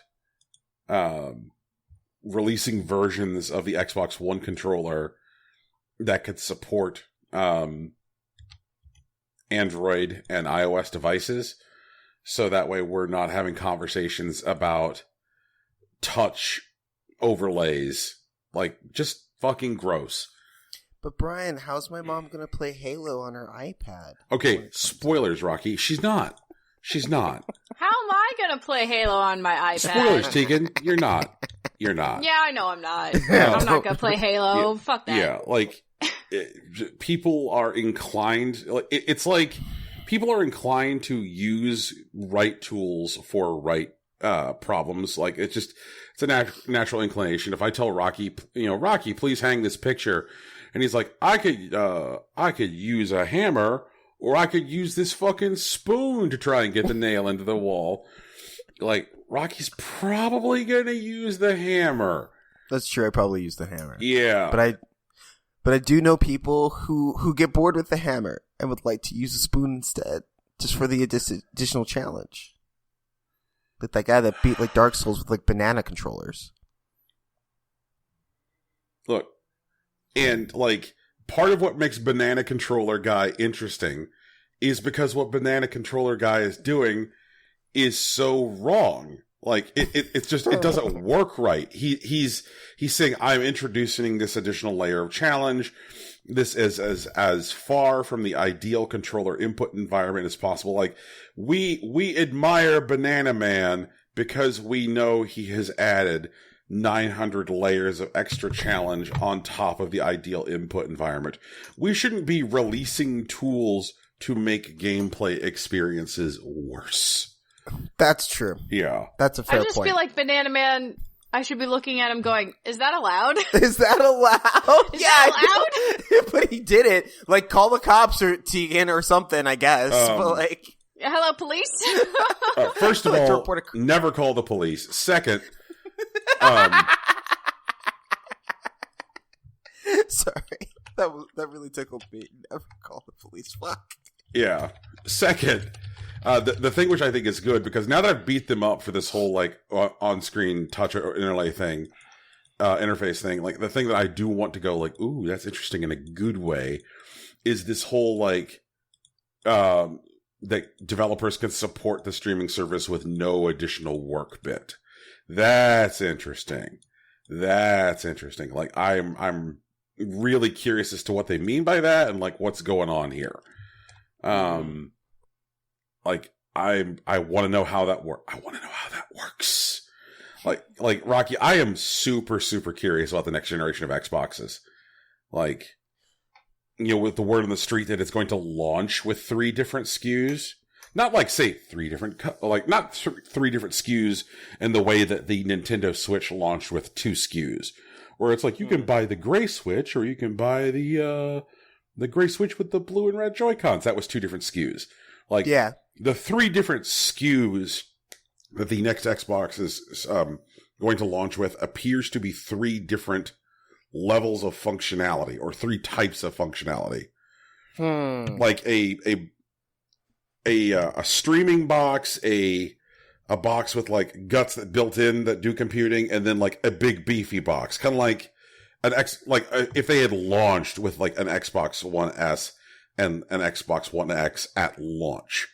I find this interesting. I'm really curious as to where they're going. Like I find this shit fascinating right now. I'm pretty sure they would want to like launch with a premium box. Like, it sounds like S and X were things that they wanted to do initially, and they're like poising for it now, especially with like, what is it called? All Access. Where like you basically take a 2-year lease on your system. Wait, maybe that's what they were doing with the Ferrari or whatever the fuck that year. Like, they were trying to make that like association that they were moving into like a lease culture in like the video game system. I mean, it has more in common with like fucking rent to own furniture than a lease, because like at the end of leasing a car, you got to turn that shit in or buy it. And if you turn that shit in, you're like, congrats, here's your like end of life cycle charge. And if you like buy it, then it's like, and now here's your really expensive 3-year-old car. But like but this is more like, I guess, not like rent-owned furniture, but more like the installment payments that people make for their really overpriced phones now. Right. That's what I meant to say. Yeah. That like, at the end of the 2-year cycle, like the new Xbox will be coming out. Yep. And like, that's not an accident. They want you to like trade in your old shit to like get the new thing and start a new plan. Yep. That is exactly what they're up to. Like, you know, I think back to something that you mentioned during Banter, Rocky, which is like, you know, the PSN name changes are finally happening. And it's like, I remember little no-neck, tiny man, Sean Layden, you know, sitting in his high chair at all right, last year's PSX. And someone said to Sean, like, Sean, PSN name changes. And he said in his response, we represent the Lollipop Guild, and okay, dude, and, like, and come he on, said, you won't be able to ask me about that at next December. And people are like, ooh, and then now, like, here we are, you know, sputtering across the finish line, and this announcement is the first time that Sony's even like acknowledged that it was still an active like goal or project that they were working on since Layden's comment last December, and they're not even making the deadline that Layden imposed at PSX of like, you won't be able to ask me about this by next December, only in the very loosest of truth, like in that they have announced that you'll be able to do it sometime next year, meaning that they've provided a hard timeline. So I suppose you can't ask Sean about it anymore because now they've said when it's happening and like how much it's going to cost and so forth. Like, but they didn't make their self-imposed timeline. When somebody asked them about it 2 years ago, they're like, it'll happen in a year. And then like last year it was like, you can't ask about this next December. And their last big, like, people have been giving Microsoft like shit left and fucking right about like how few exclusives they have right now. And all they've been doing is like building their fucking bench, just like snapping up studios, like snapping up Celtics. Yeah, snapping up impressive studios. And if you look at like Sony's first party year, now I'm not talking about their third party sport. I'm talking about Sony's first party year. Their first party year this year has been what? Like, Dad of War back in April. Mm-hmm. And then, Spider-Man's, last month.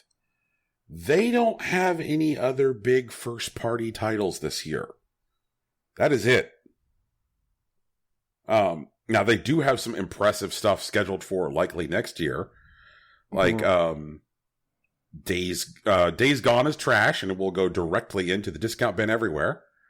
But like after that are some games that like people care about, like Ghost of Tsushima and Last of Us Part 2. But And Sekiro. Wait, what? Sekiro? Shadows Die Twice? That's not Sony first party. Oh, it's not? Nope, that's Activision. Oh shit, really? That is Activision, and that is showing up on Xboxes as well. Okay. Dun, dun, dun. Yeah. Plot twist. So and that's why I wanted to stress very important. Like let's look at first party output. Like fuck knows when Death Stranding is coming out. Like somewhere right it's coming now. Out next year. They said that like 2019. No, you know what?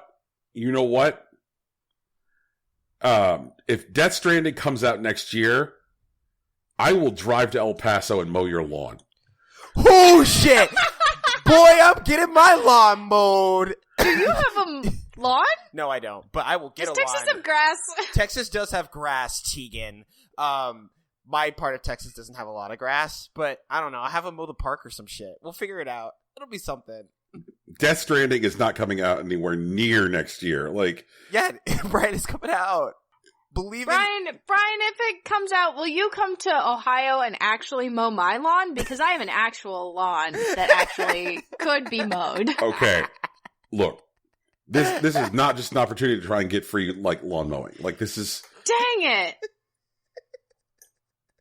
If you had been first to this fight, Tegan, it might have been something we could work out. But no. Damn. You weren't out here with these ridiculous claims that like Kojima is actually going to do something on a timetable resembling a normal video game. Like, that's just not how he works. I feel like this actual video game will have a plot. Yeah, that's right. easy to understand. I hope so, right? Like, it's just like we play and we're like, that makes a lot of sense, but they're just fucking with us the whole way through.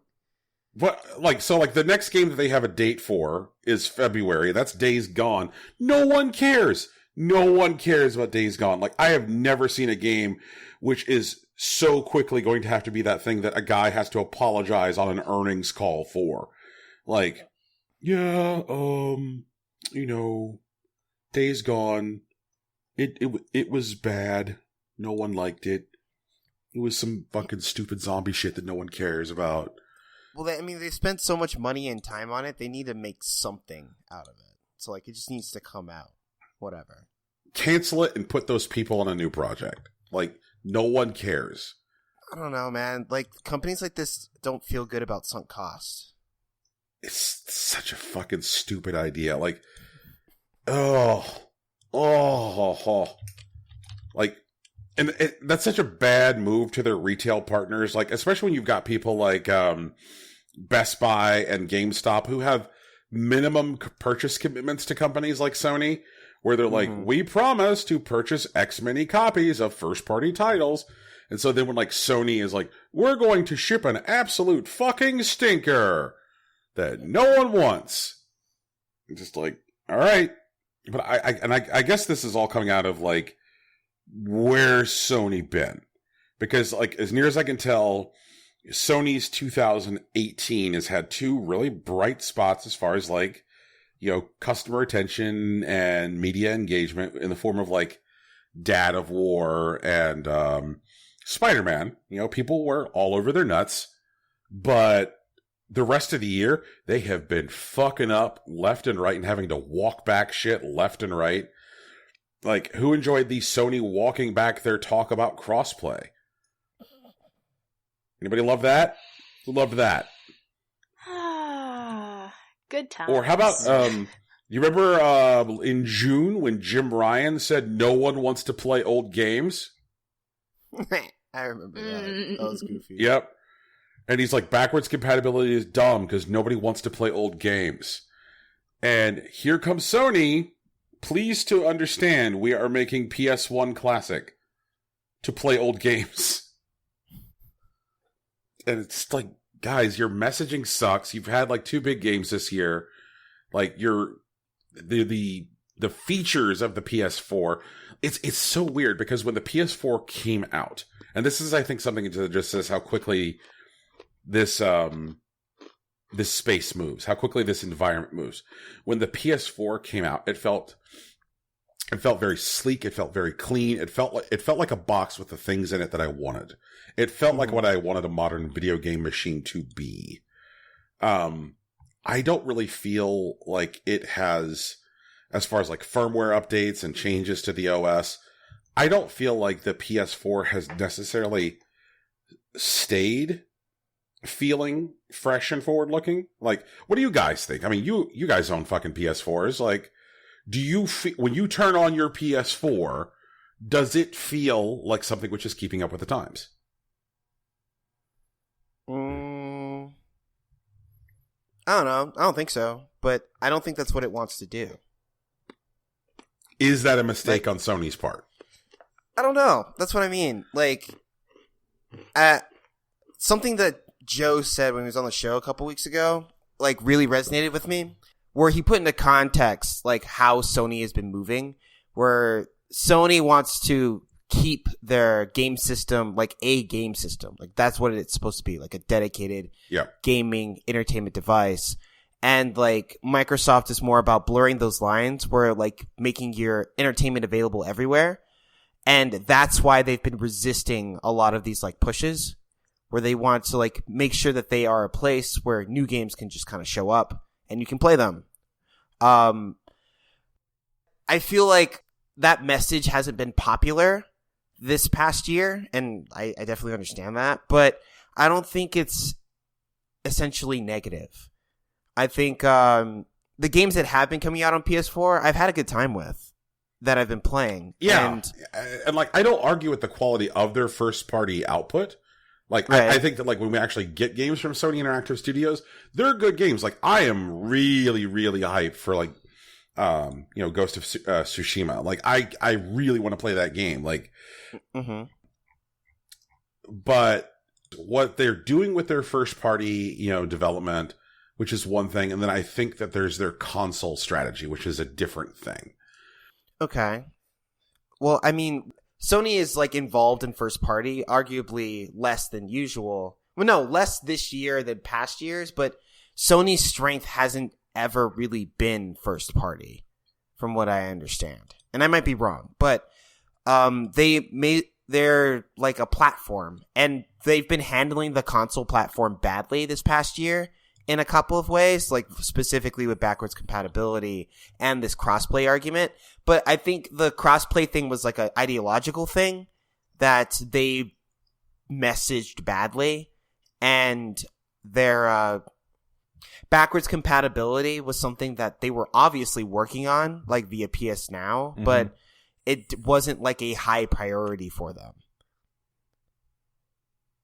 And I don't know, like, I'm not mad at Sony for it, I guess is the way that I'm saying. And I feel like since they have, 2 years to before they like actually put out the PS5 or whatever. I feel like they could message better in the last 18 months of that. These grievances, while they would still exist, would be a lot less relevant. I'm not worried about Sony, I think. I just checked because I wanted to check to find out if Sony had ever said 2019 and Death Stranding. They haven't. Right. Oh. Yeah. Okay. Yeah.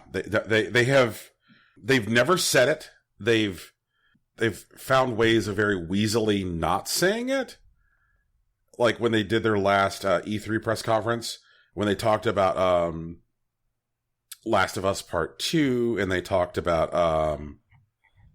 Ghost of Tsushima, they talked about those as games in 2019, and then when they talked about Death Stranding, they talked about as looking forward to the future.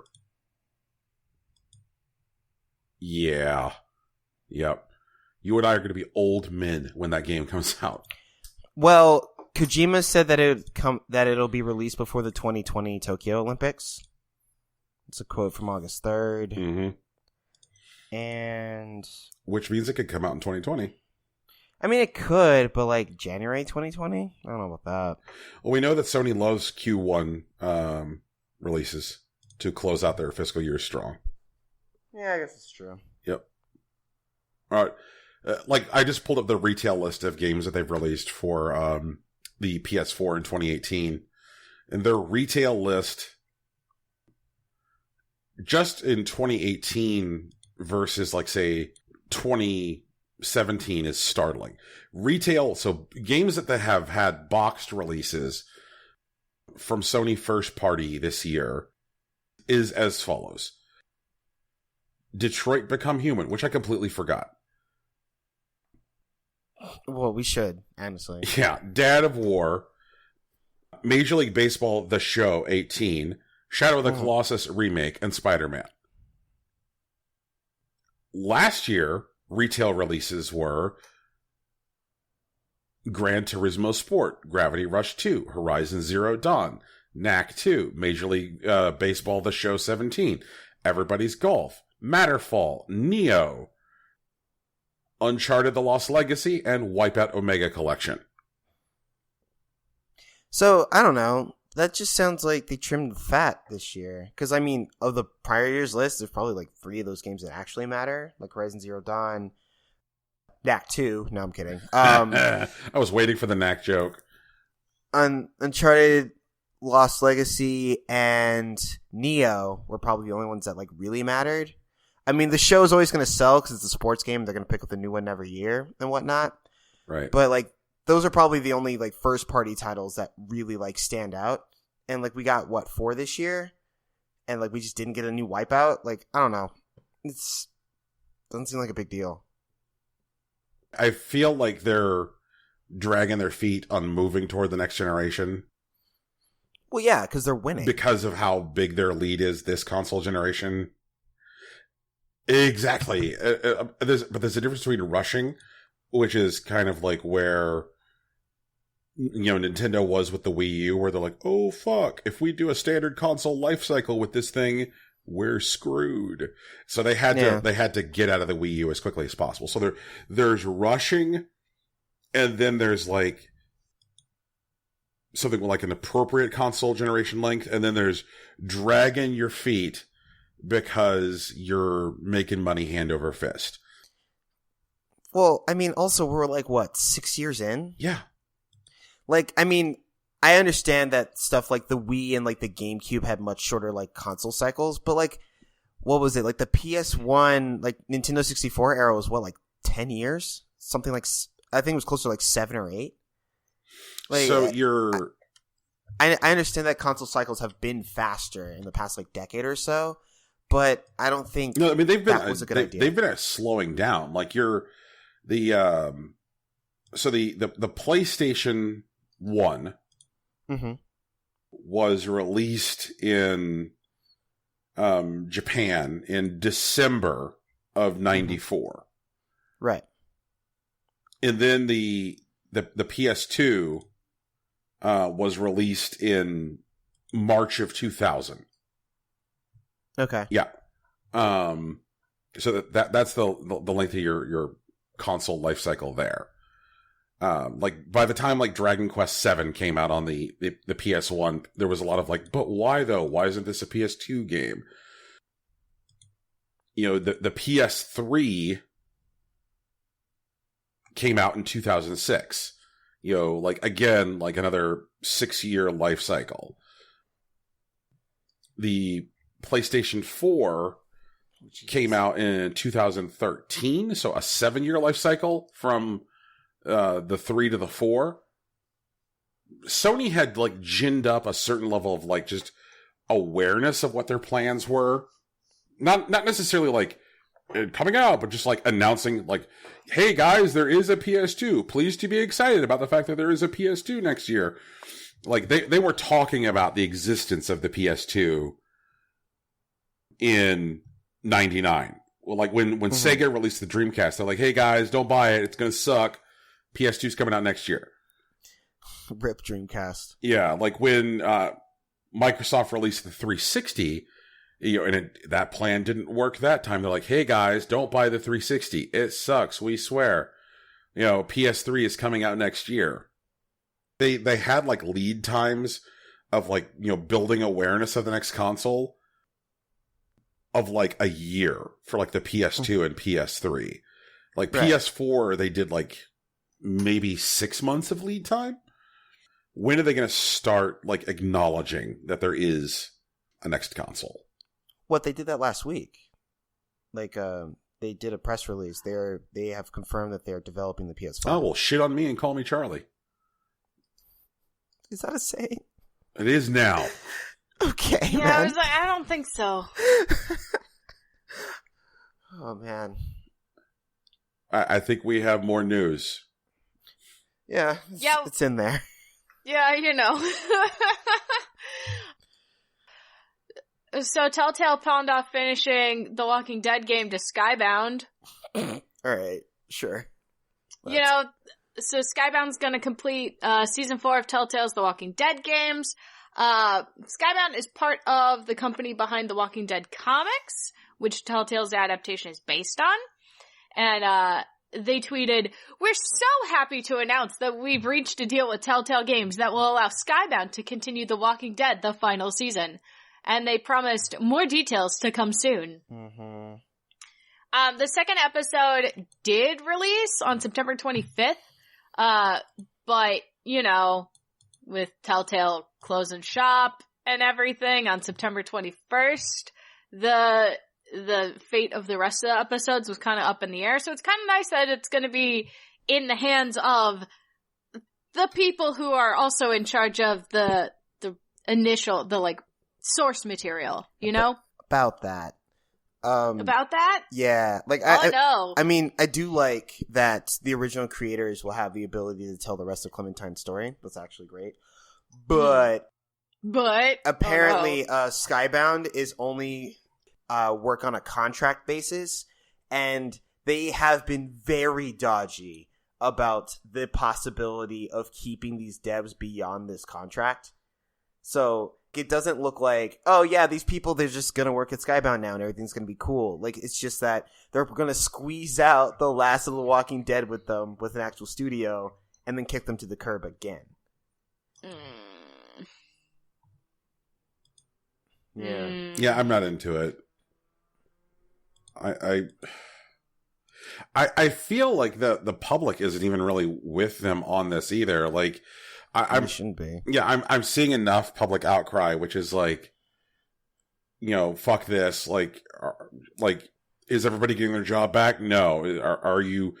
Is part of your buyout for the completion of this including some kind of like severance package for everybody? No. Like, oh, okay, so you're not doing right by these people? Then like, no, I don't want to pick over the bones of these people's suffering.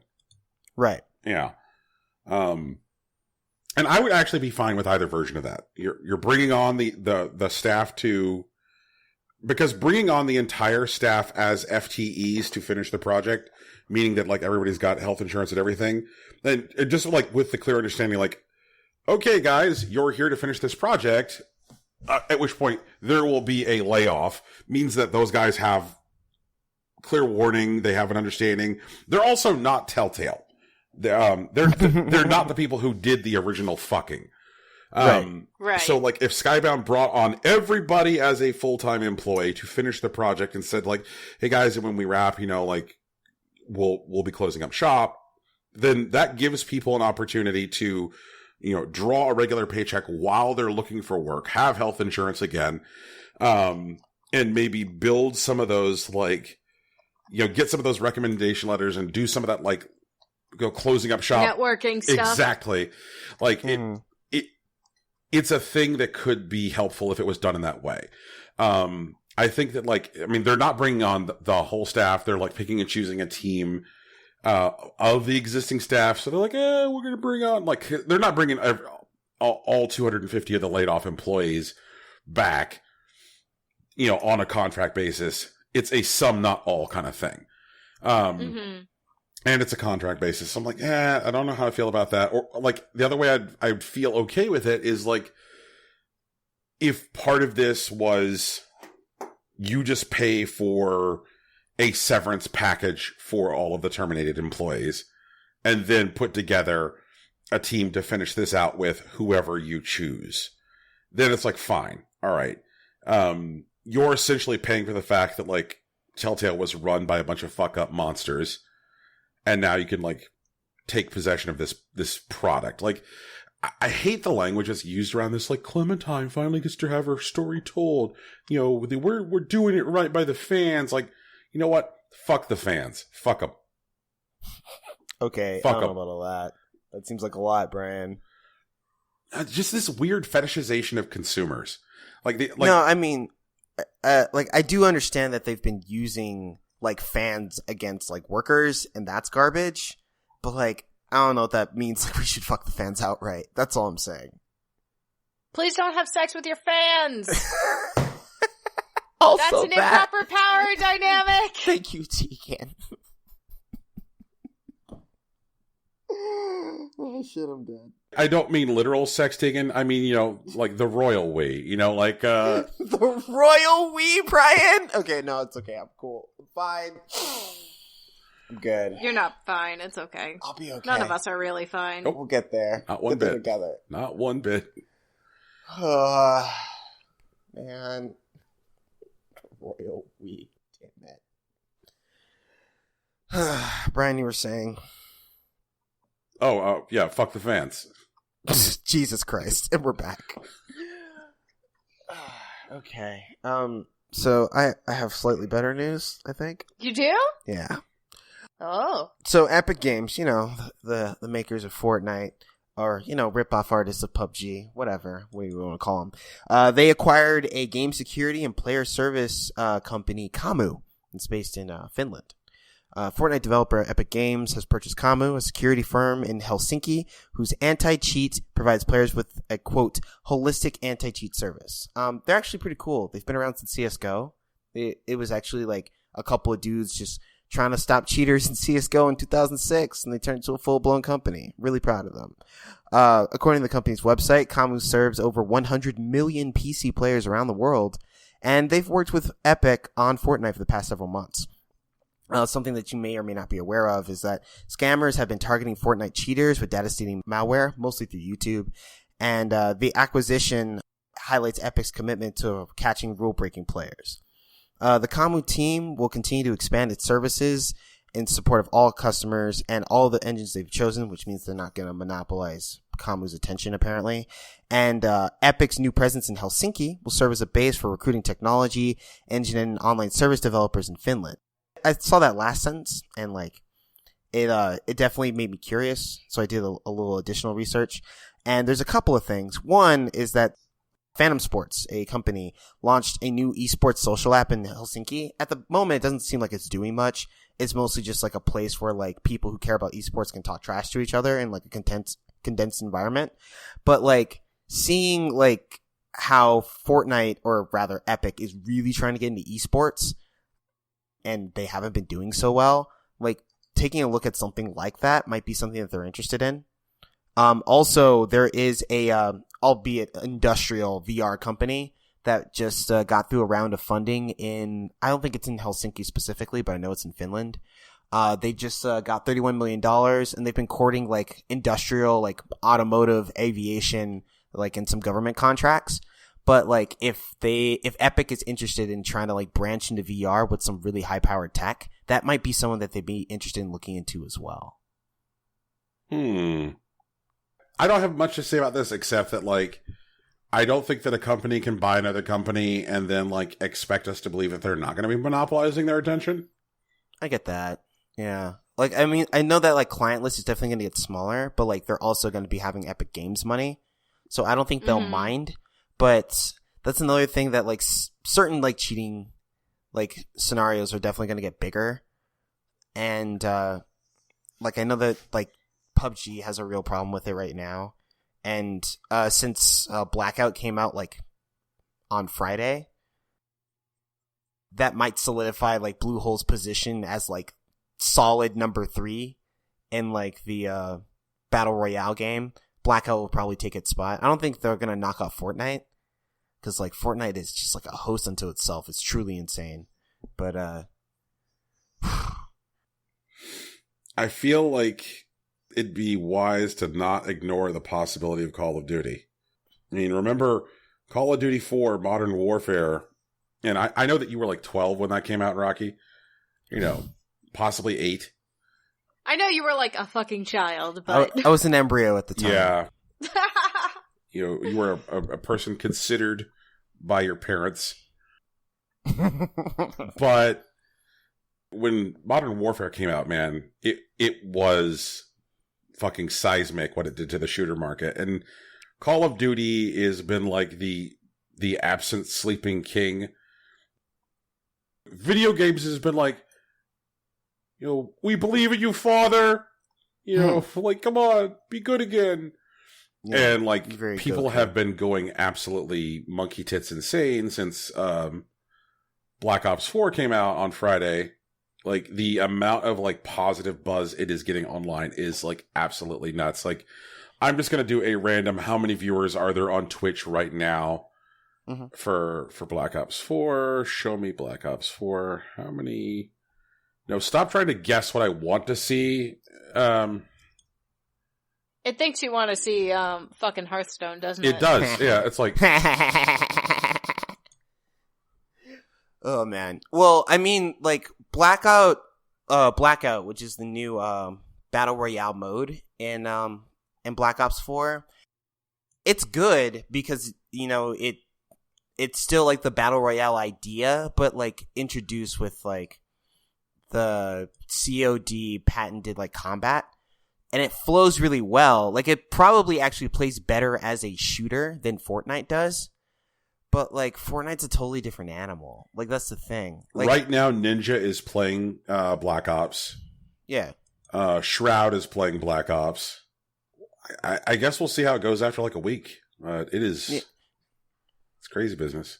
Blackout's like good. It's definitely a standout among like other Battle Royale shooters, which is why I'm pretty confident that it's gonna dethrone like PUBG as like the number 2. Especially since like PUBG itself has its own problems right now. Yeah. But I don't think that's enough for them to take on Fortnite for real. Cause like Fortnite itself is like a living cultural phenomenon. Like, it's what's hot right now. And Call of Duty is something that's like, it's all reliable. If you want to get a shooter, you never played a shooter before, Call of Duty is a good place to start. And like, there's a lot of time that you can throw into that. But I think the way that like Epic has been like marketing how like strange and like offbeat their game actually is, rather than trying to make the best shooter possible, which is what PUBG started out saying that they were trying to do, but like they weren't ready for like the scale at which they'd have to perform. But Activision totally is. This actually might be like the end of like new and interesting battle royales. Like I know Ubisoft is like floating the idea, and I think Capcom had like was thinking about potentially doing a Resident Evil Battle Royale, which honestly sounds dope, but... But what Ubisoft is talking about, let's be fair here. Mm-hmm. I think that if you want to get Impossible Coins squatting up for a Battle Royale game, what they're talking about is the way, the truth, the light. I think it'd be cool, man. I don't think, but what I'm saying is that now we have a big three, and I don't think the Ubisoft Battle Royale can penetrate that market, considering where we are now. I don't think they'll get close to PUBG. I know they won't take on COD. It'll be a niche Battle Royale, which could be cool. And it could actually do numbers. I think that they could probably do real... because what they're talking about doing is going to make it console specific. And it's going to be on a console where... I think that the reason that there might be room for a fourth one, Rocky, is because since Microsoft locked up console exclusivity for PUBG, that means that there's only one place to play PUBG... which means that they're not really participatory in the PlayStation market. So the only thing that's everywhere is Fortnite. And Call of Duty isn't on Switch, which means that market's not served there. So we've kind of got this patchwork out there. And so the Battle Royale market, the only thing which is serving all these markets is Fortnite. And so you've got different players on various platforms who are maybe I'm interested in this genre for some reason, but if I'm not necessarily interested in Fortnite, what alternatives are available to me? And if you're on PlayStation, then your alternative is COD. And if you're on Xbox, your alternative is PUBG and COD. So I don't see somebody having a lot of market penetration on the Xbox, but I think that there's certainly room on the Switch where there's no real alternative to Fortnite at all. And I think that somebody could probably make a little bit of inroads on PS4, but not by much. But I do think that the Switch and to a lesser extent the PS4 still have room for someone to try and make a play. I mean, I guess it's possible, but I still feel that's niche. And a lot of the people that play shooters on Switch anyways, they end up playing Splatoon. Which is why I anxiously await the day that Nintendo finally lets people decide who is the last squid. Splatoon : the last squid would clean up so hard. Come on, Nintendo. Honestly, make some free money. Octoling. Given the lore. Yeah, it's gotta be the ultimate turf war. Oh no. Oh no.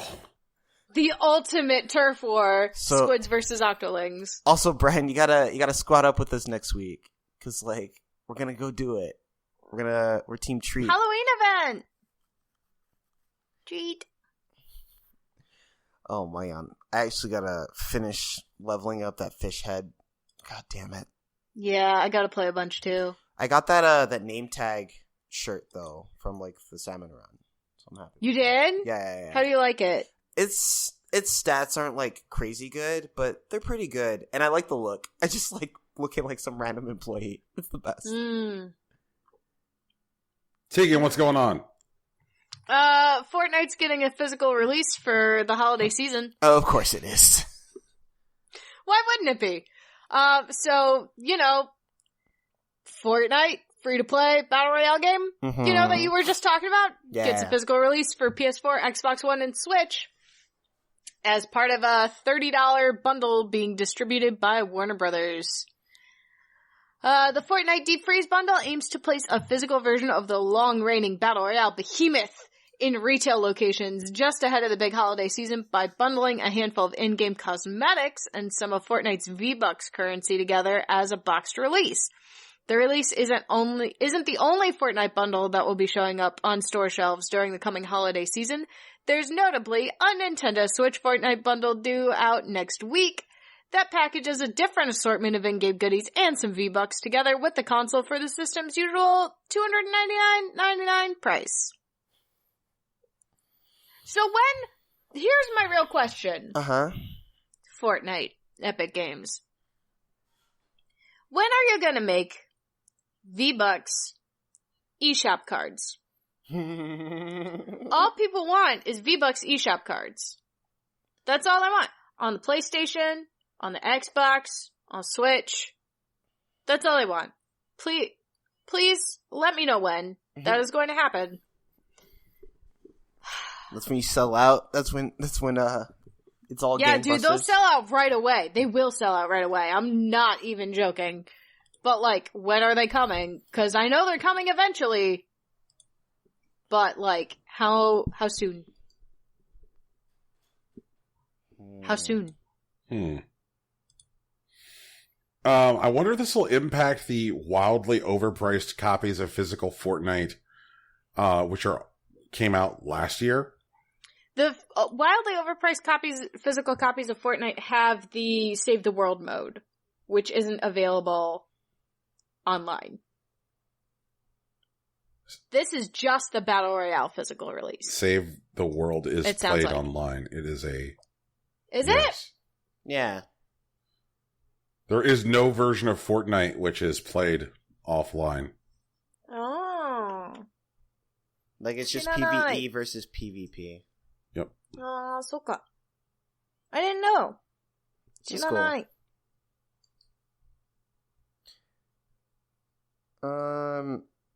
I mean, probably, because, like, people that used to buy, like, the Founders Pack or whatever, at least for the past year, were trying to get closer to Battle Royale, and it was, like, you know, a cheaper way of getting to V-Bucks. So, like, that'll probably hurt, like, the Founders Pack going forward. Yeah, I'm looking at sold listings for the Fortnite disc on eBay. It's just gross, guys. It's just gross.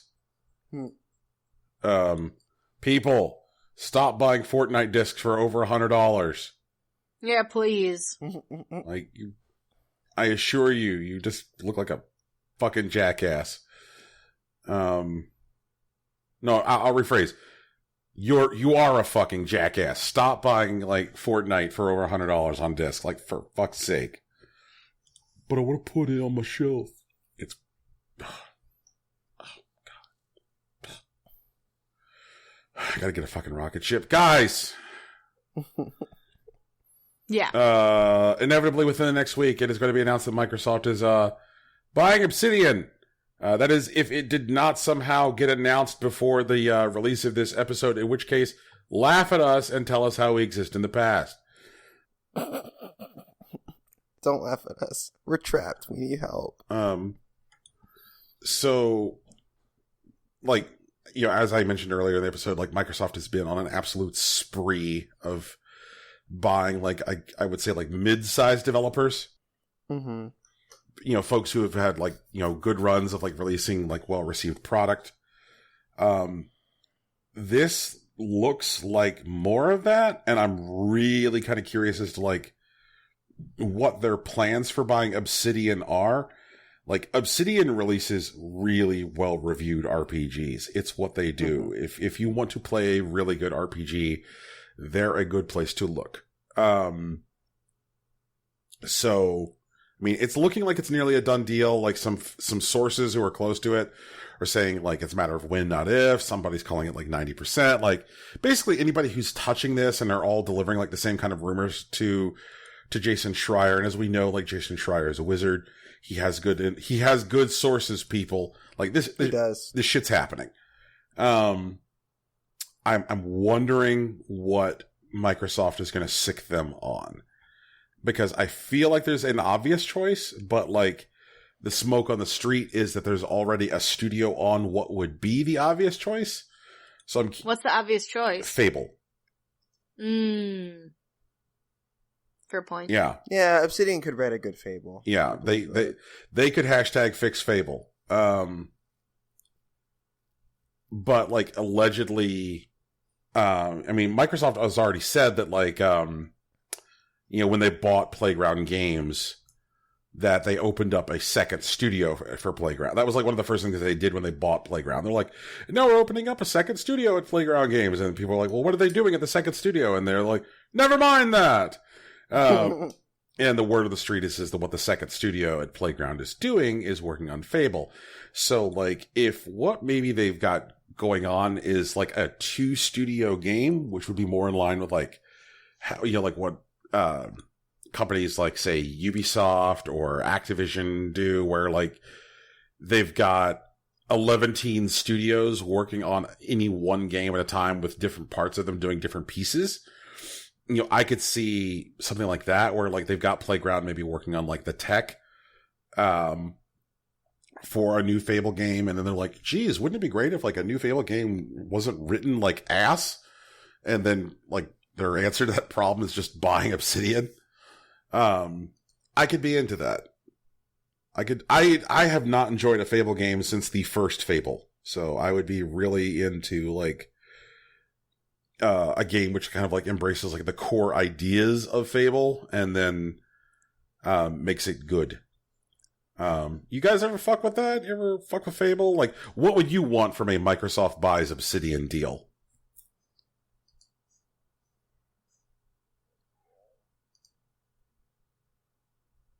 I've never fucked with Fable. I have no idea. Usual. Fable's like, I know it's respected. I didn't feel much from it. But I know there's some pretty cool shit you could do in the first one. And the second one was a letdown. I don't know. I'm not of the mind to tell like Obsidian what they should be working on. I think it's just cool to let them rock. See what they come up with. And they do some cool shit. Like that Fallout game that everybody seems to really like. They did that one. Fallout New Vegas. They did Stick of Truth. That was real good. Man. One thing that I would be interested in seeing them do with Fable, because Obsidian's like, I think like Obsidian is good at a lot of things, but what they're really good at, I think, if I had to pick one thing, is like writing villains. And like in Fable, it grants you the opportunity to either be the big hero or the big bad, and like writing that into a character while like weaving in like player choice would be an interesting thing to see them handle. Yeah. No, I agree. Because like one of the problems I did have with the first Fable is a lot of the writing felt necessarily bland in order to accommodate what they wanted their play objectives to be. So offering compelling writing while still like allowing for, that kind of like impact on the what happens to the player. The other thing I'd like to see is I'd like to see some like non-binary approaches to morality, because like Fable really carved out this space that it took video games years to get over. Like there was a thing that like even Mass Effect was sticking to for years, like the whole like Paragon versus Renegade bullshit, where I actually think Infamous was like the worst example. It's like give this like starving people like these extra supplies or burn them, and it's just like, wait, what? Right. Those are my only two choices. Yeah. So the thing I think I would most like to see from Fable is morality that does not see the world in black and white. That'd be super cool. It would be actually really cool because this. So I think the best example of like rejecting that like black and white morality is the Shin Megami Tensei series, and where like you have two really obvious choices where it's just like you are like the Boy Scout or you're the asshole, but obviously the true ending is like a perfect balance between the two. And I would really love to see Fable like maybe still have a black and white morality system, but like play it in a way that's super campy and dumb, and the game asks you like, well, both of these options sound terrible. What do I do instead? If I just dance in between these? And then you get like a real like robust ending by like staying in between the lines, by like finding some spot in the middle. That could be really cool. Man.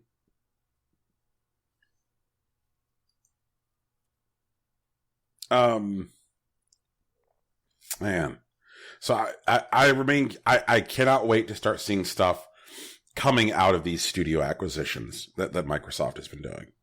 Like I'm looking forward to seeing like, because one of the things that has been, going on with our cool dad, Phil Spencer, is that he's pretty much let people run with like these really long leashes on so many projects under the Xbox umbrella, like so much so like, when they released the accessibility controller, like releasing code and allowing people to like develop for the controller in an open source environment, so that way it can truly be used for accessibility across all platforms. Like he's letting everybody run with long leashes in the company. People are getting to like, speak to their interest, and I'd like to see that manifest as far as like managing first party developers. I'm not sure how much of that we're going to see this console generation though. Like how much, with just how much time is left on the clock, especially because we know that Microsoft is going to get out of this generation before Sony does. So I wonder what Microsoft first party, I wonder what the launch lineup will look like for the next Xbox. Wait, actually, I'm not sure if they'll get out at the same time. Like, if we're expecting PS5 to come out in 2020, and we're also expecting that Xbox All Access is going to be timed with the release of the new Xbox, then, like, that still puts them at 2020. My guess is that we're going to see the new Xbox next year. We're going to see an Xbox in 2019. Like, announced or, like, released? Released. Ugh, I don't know, man. Yeah. Like, I think they're going to go for, like, that hard timing where, like, April 2020, we're going to get the Xbox release. Though, like, I'm definitely, like, seeing an announcement next year. But I don't know if the device will actually be available yet. Like, I think they want some of these things to mature, like xCloud and Xbox All Access, and communication between like multiple devices, especially if it turns out to be like a straight up stream box. Well, the stream box is one of the 3 SKUs. So like I think that we're going to see Xbox released in around holiday season 2019. So like a October, November release for the next Xbox or next group of Xboxes, and then Sony, like, probably, like, holiday-ish 2020 or maybe spring 2021. Maybe. They don't want to put out that box, man. They don't want to do it. Well, yeah, they don't, because, like, they have 85 million, like, units out in the world. Like, there's no reason to switch it out. Exactly. The only reason to put it out is like if their major market competitor has too long of a lead time. So their goal has to be to try and crush Microsoft now, because as you know, capitalism only works if you gather all of the money.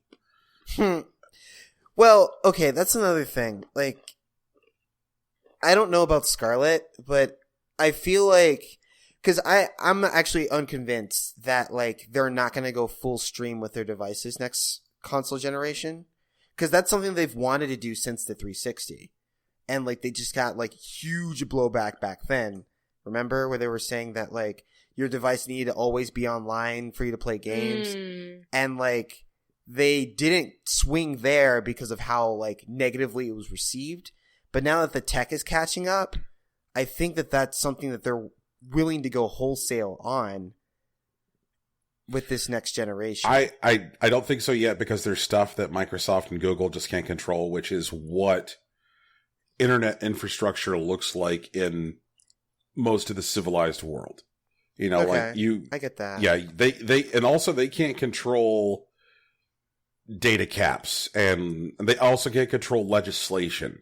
So like if in a post net neutrality world where your ISP, who maybe has like say, here's some dark shit. Like, let's say Sony writes a check to your ISP. Mm-hmm. And then your ISP starts throttling data requests from Xboxes. If I'm being honest, the way that I think that'll actually play out is Microsoft writing the check.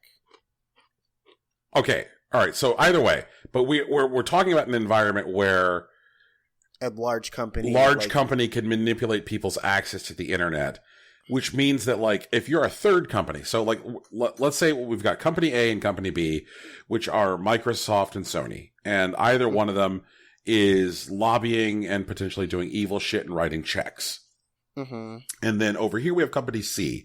And we'll call company C like a larger but not absolute top tier third party developer. No. This would be like a third party developer who's like not the biggest of big, but still plenty big, like a Square Enix, Now, if you're Square Enix, how do you feel about one of your major partners throttling the market position of one of your other major partners when you rely on the sold units on both platforms in order to meet your earnings expectations? Yeah, they're not going to have fun. Right. So right now, people like Sony and Microsoft, they can't afford to lose the buy-in and also the support of their third parties. Like if Microsoft or Sony bring about the collapse of like some of like the big six third-party developers just by jockeying for a position of total market dominance, like if they're like, hey, hooray, we pushed Ubisoft out of business, or hooray, we pushed Square Enix out of business, like that's not good for them. Well, if it's Microsoft in this particular dark future, what that would do, that would potentially like irreparably cripple Sony in like American markets, because I maintain they mostly rely on like third party developers to like sell their boxes. And if they can't rely on third party developers, considering that Microsoft has been making moves to bring developers that they want to work with in-house, like Microsoft may actually survive that, albeit they would harm themselves. But if that pushes Sony / Square Enix out of the market, that might be a favorable trade for them. There are third-party developers out there who swing big enough dicks that at this point a platform holder is not going to make that kind of move because of the damage it would make to that third-party relationship. Now, these are not your Ubisofts and your Square Enixes. Yeah, those are the EAs and whatnot. The Activisions. So, like, when Bob Activision shows up and he's like, I'm really pissed off at you fucking guys. Like, oh man, Bob Activision is mad. Like, they don't want that. They can't deal with that. Because if Bob Activision is like, all right, you guys are taking we want a bigger cut on your eShop because of this shit. Like, you're fucking the market. We get 80% on your eShop now. We're not on it. Like, that's a big deal. That is a big deal. I think that's a fight that Microsoft would be equipped to have. Like, Sony probably couldn't do it. Like, I sincerely believe that. But, like, Microsoft being Microsoft might be able to swing that fight. Like, I wish I knew offhand what the market cap was for Activision. Like how much cash money is Activision worth? Like, is there a place where Microsoft just has enough fuck you money sitting around that they could be like, you know what, Activision? How about this? We buy you. I own you, Bob Activision. That might be a thing that could happen, man. It'd be really ugly. And, like, I know that we don't want this to get ugly. I'm just saying, if it did get ugly, Microsoft might be okay. Ugh. Speaking of ugly, anybody want to talk about what came out on Steam today?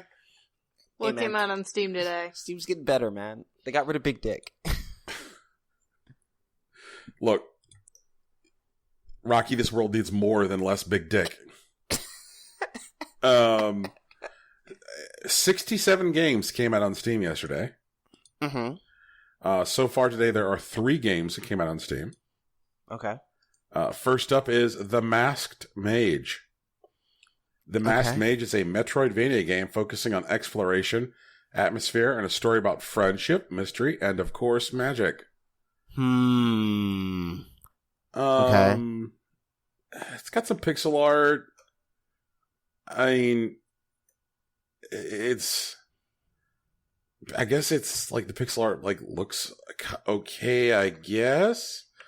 With some lighting effects I've got some real questions about, but I don't know. I'm not seriously offended or nothing. Okay, so you know that 2 of the games that I had a lot of fun with this year are Wizards of Legend. Fucking love Wizards of Legend. And Dead Cells. Yep. Does it look like it's worthy of being mentioned as a footnote in those conversations? Nope, not at all. Okay. Yeah. Then whatever. I'm over it. All right. It is $8.49. What's with these prices? What the fuck? Who does this? Man, I wish I had these answers for you. I'm sorry I don't. Next up is Tech Boxing 3D. Okay. Knock these guys out for a shot at glory in this Punch-Out thriller. Fuck yeah! Okay, sure. Let's get it. That's right. You are an aspiring young boxer battling it out amongst the best for a shot at glory in this Punch-Out thriller. And a word about these guys you're up against. They're the most ruthless bunch of fighters you'll ever come across. They're rough. They're tough. And they've got the fastest reflexes you've ever seen. It's going to be tough even landing a punch. Not to talk of knocking them out. You'll have to be fast, quick, and intuitive. Show them no mercy, because they'll show you none. This game looks like fucking garbage. Oh, no. Oh, man. It sounds kind of like garbage. It is super poop. Wow.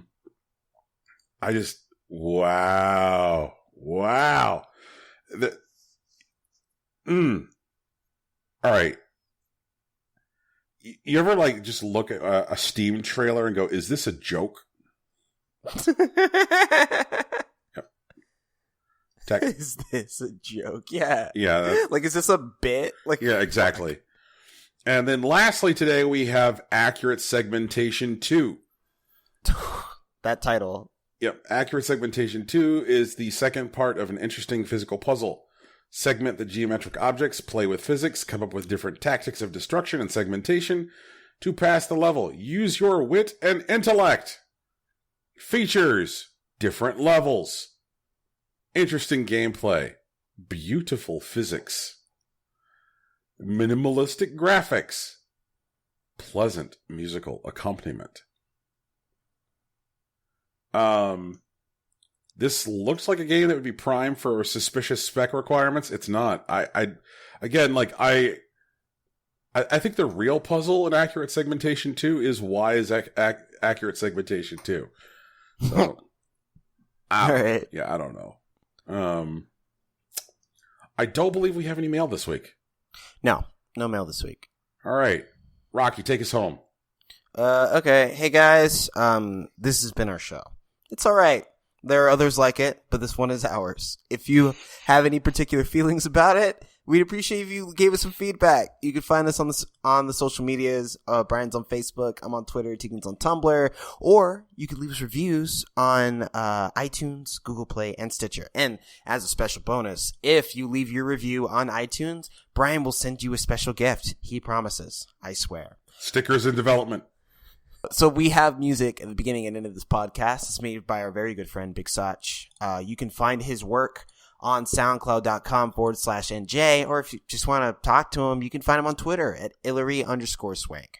We do have a Discord. We're on there sometimes. Occasionally we stream. I'm actually thinking about just giving up on a schedule. I'm just going to stream when I want to. And then if I feel good about it, I'll keep streaming some more. I think that's what I'm going to do. Brian will be streaming probably more regularly. We'll find out in the future. It's when that Hitman. It's when Hitman 2 drops. That's our big time. I'm looking forward to it. Super excited.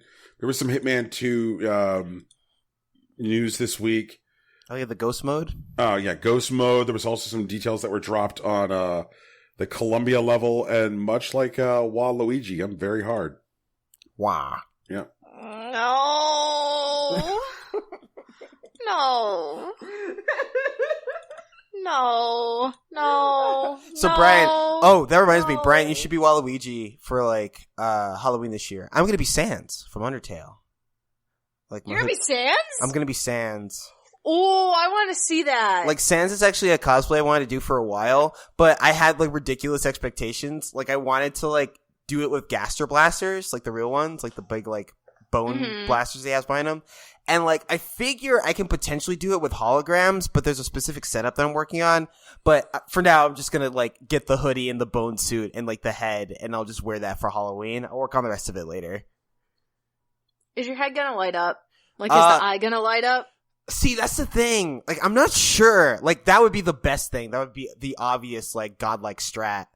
But, like, most of them are just, like, latex heads with just, like, the painted on blue, which isn't as good, you know? Like, I love how... You can always mod it out, though. I could mod it out. Oh, man. I need to learn some shit. I'm gonna learn some shit. It's okay. I do it for the people, for the culture. But yeah, that's what I'm working on. Brian, be Waluigi. Wow. I guess that's been a show, y'all. No answer. Okay, we'll talk about it later. Oh boy. Wah, peace. Bye. Later.